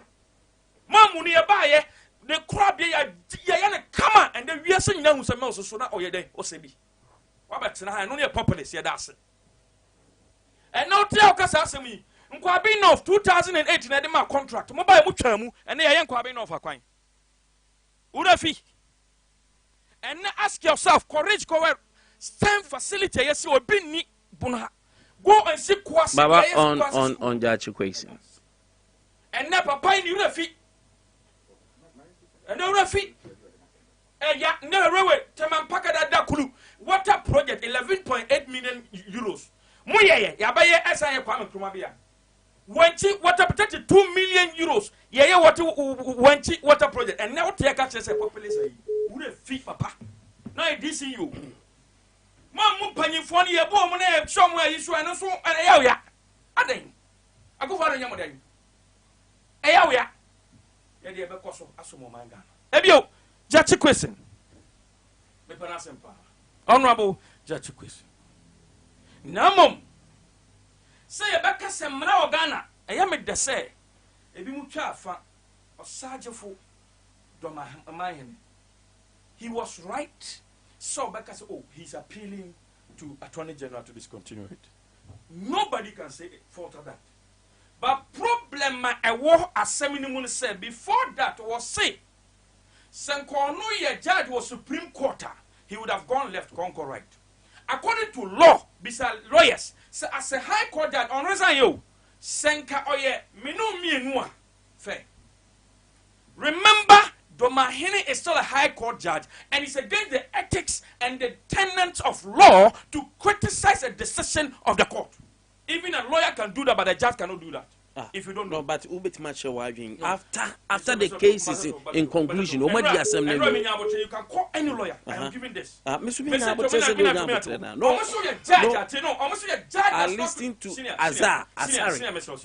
No, but you can lawyer, you can do that. But we are judge that you cannot. We are judge, your high court judge, you cannot criticize a decision by the court. We are judge, that is the quotation. And I listened to not just the Attorney General, but I listened to Okuyeto, your friend, Sam Okuyeto. I also listened to even Odia Bombardier from Abraham Madiba, I'm saying, we are judges, judges don't do that. We are judge, we don't do that. Now, we are lawyer, you can criticize the decision of a court. We are floor members, they say, okay, I saw by law, but I want to minimum for the market in there. You can also criticize the decision of a court, but high court judge is against law. What law? And then I make a choice to see and say, and what's out here? Your ethics, tenets, and the laws of what? Governing. It is by law being there's no law. I listen to Azar. And that is why they are saying no. And that is why most of the lawyers told me say he should resign. Oh, Okuja to Nkwane can say. No, you don't know. Some of the even the Attorney General referred with that the former Attorney General, are you go to? Have you listened to what the submission? I've listened to me say, or more be you are, say he supported that leg of the argument as a judge. Nobody. One person supported that particular decision. Me say, calling on the Attorney General to maybe discontinue. Yes, he can do that. But I'm saying that he knows. And then tell us how he to us to say, one way at the maybe can and no make just the abu asem no. Because some person no, and that is why I'm saying say I wouldn't be so better. And that is why the contest in the man cancer. I was honestly with respect. Appear to me can say, Namum, discontinue what case? Judge question Sabio, so you'll be back. Adamu Sakande or you'll be super power. Adamu Sakande na muchidi to Makoya Wuyano. No, we are Obi Papa. The fact is that court will say Papa no one denounce citizenship. Ebio, to my hen can was saying no, it is not so. Papa ni draw Supreme Court to say he lied on oath to the Electoral Commission saying on your Canadian citizen. Meanwhile, we say no Canadian citizen. And it's that is the fact. Court to say he lied on oath. Edema Electoral Commission to match him, it is against law. Now the another leg criminal matter at the Musakan and Pato over Pania the Musakan and Cabell. Where your cases are more raising against the perjury, falsehood, and where the age. And I mentioned a civil one no or much now to say that be at that time or you're non qualified. But what was based on what? According to Supreme Court. Now make us some more say the judgment and I said this has a striking similarity with the Adamu Sakande case. We must prosecute them and ensure that the rights yeah. Me no can and you do my crime. Also, my contract amber. Also 2008. Oh, and Quabin of a Bian contact of a Bomata. You my contract and go and find out the status. You are talking about what's the schools. My last check must say STEM 11 of them. Yes. I think 10 or 11. 10 or 11. That's for them. Of which son or more cry eka. Yiblo how many of them are admitted? How many of them are admitted? Also, more intimate admit me was a much more. There be card one more admitted. On one case at 49. Yeah. And you are comparing the 11 to 49. Is that what simple mathematics? Oh, Master Mamikasa. And he is trying to compare Adamu Sakande case to Judge Crazy. Adamu Sakande. Oh, no, but say perjury, perjury. Adamu Sakande at the time or parliament, no crack 3 passports. So, Burkina Faso, British, our travel. He never made any attempt. Or according to court, the big travel. Good. So he never made any attempt to deny even one of them. Judge met electoral commissioner before the election was conducted. He met electoral commissioner. Or the Gata Bibia Command. Emma, it was based on that Nanka. Because it was based on that. And the electoral commissioner man go ahead. From the electoral commission, Obi Aleti say Ohodi dual citizen. And they called him. They had a meeting and he proved what the Bibia Command. It was based on that normal catching a man acquire. So he found what it was. And let me tell you one thing. At the time, Adamu Sakande swear an oath in Parliament or Parliament in Australia. Abraham no distro. Okay. 024799. Hello, good morning. Hello, good morning. Eddie, which one? Good morning. Good morning. Good morning. Yes, sir. Baba, mami charo peminia. Baba, we have Baba Tagani. I'm telling you what so. Anything you know, all of them shiro Baba. Baba man, I am here party within the Baba. We get to a Baba man who told you know. Put a man come out so. I get a way to say. Can you know about that? I'm going to that. I'm going to on the idea come. I'm not going to ask no local Ginaho. I'm present the bar. What you have to know for me, you know, go to Abama Anderson, you know, on my yellow. But I'm on the idea come. Can you cover that? I can't find that. They will, and I ended for yesterday. I'm ended for yesterday. Ended the power. Near you, the Kakaka, no, yes, I can't come no. And yet, and then for the end, woman do not get that, woman jail, papa, when I get in that area. And the brother Sigana on Yanta Pakistan, to let the man get job, Gana never about the never went here. Medase Baba. Hello, good morning. Rama one. Okay, somewhere there. Boko Rama, my Michano pay. Yeah, friend, I'm Boma Baswana. Yeah, Mamicha, me communication officer about Peculati. Namicha, Baba Mando. Baba Mando, they say, honorable side Mubarak to Micha, no matter Madame Vilacantua. Minasake, Kausha, a year of Paja sequencing as some we are. What means among your Sambi, a judge? Santa Papano, Obia Musa, or the Bipia Koye, and a woman, go ahead, the uncle. She and me, and a man back on Tassie, but the Yaman was summer. I don't tell me Baba Manto 1 year 3. I'm a pen and I don't Fado. I put not think you spoke as I there.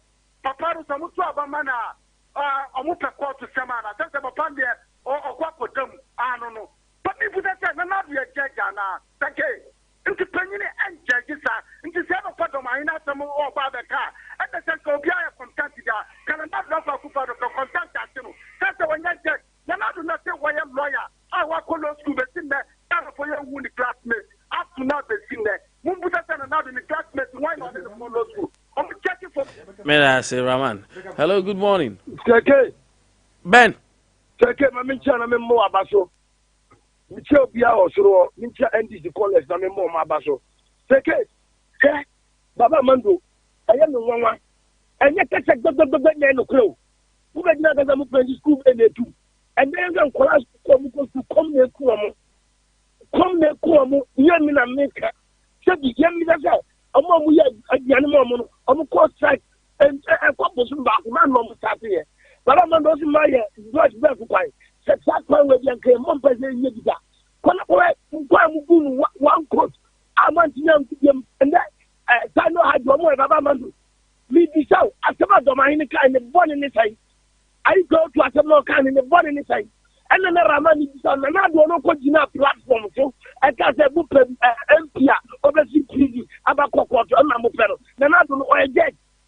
Why I get?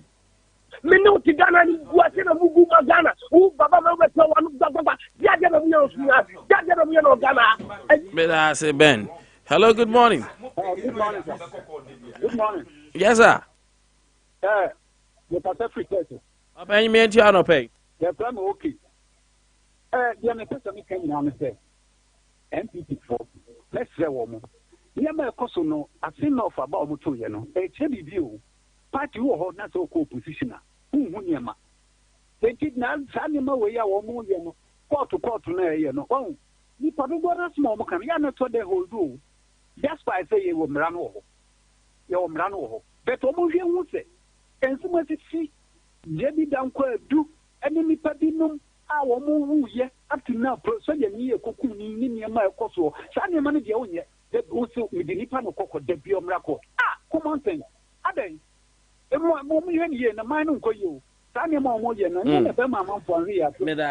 Thank you very much. Hello, good morning. Good morning, Seki. Frempong. Seki. Man for chatto. That's the Mammy Park on your way, and I'm in Chowny with Tea for. Mention the boss when I want to a body of Papa. Seki, Baba, I can't think the mayor. No, into Limua, Baba Kono Kusia. Okay, 12th of June 2023. Supreme Court, that ruling, you know, the last ruling for to take that one off of the GMO. Omuko criticize a high court judge, the judgment, you know, Omuko criticize here. If you never want your best one, if you cut it, Domani as the high court judge, you know, or you can find so criticize Supreme Court ruling, let me know. Because Supreme Court and Mama Gate, you know, 12th of June 2023, the General or presided no member judges, High Court, criticizing, calling High Court judge about his judgment or making it. It is a Baba Mando who all right, Medase Frimpon, thank you very much. Member, no, I a bit, and I pay Mammy.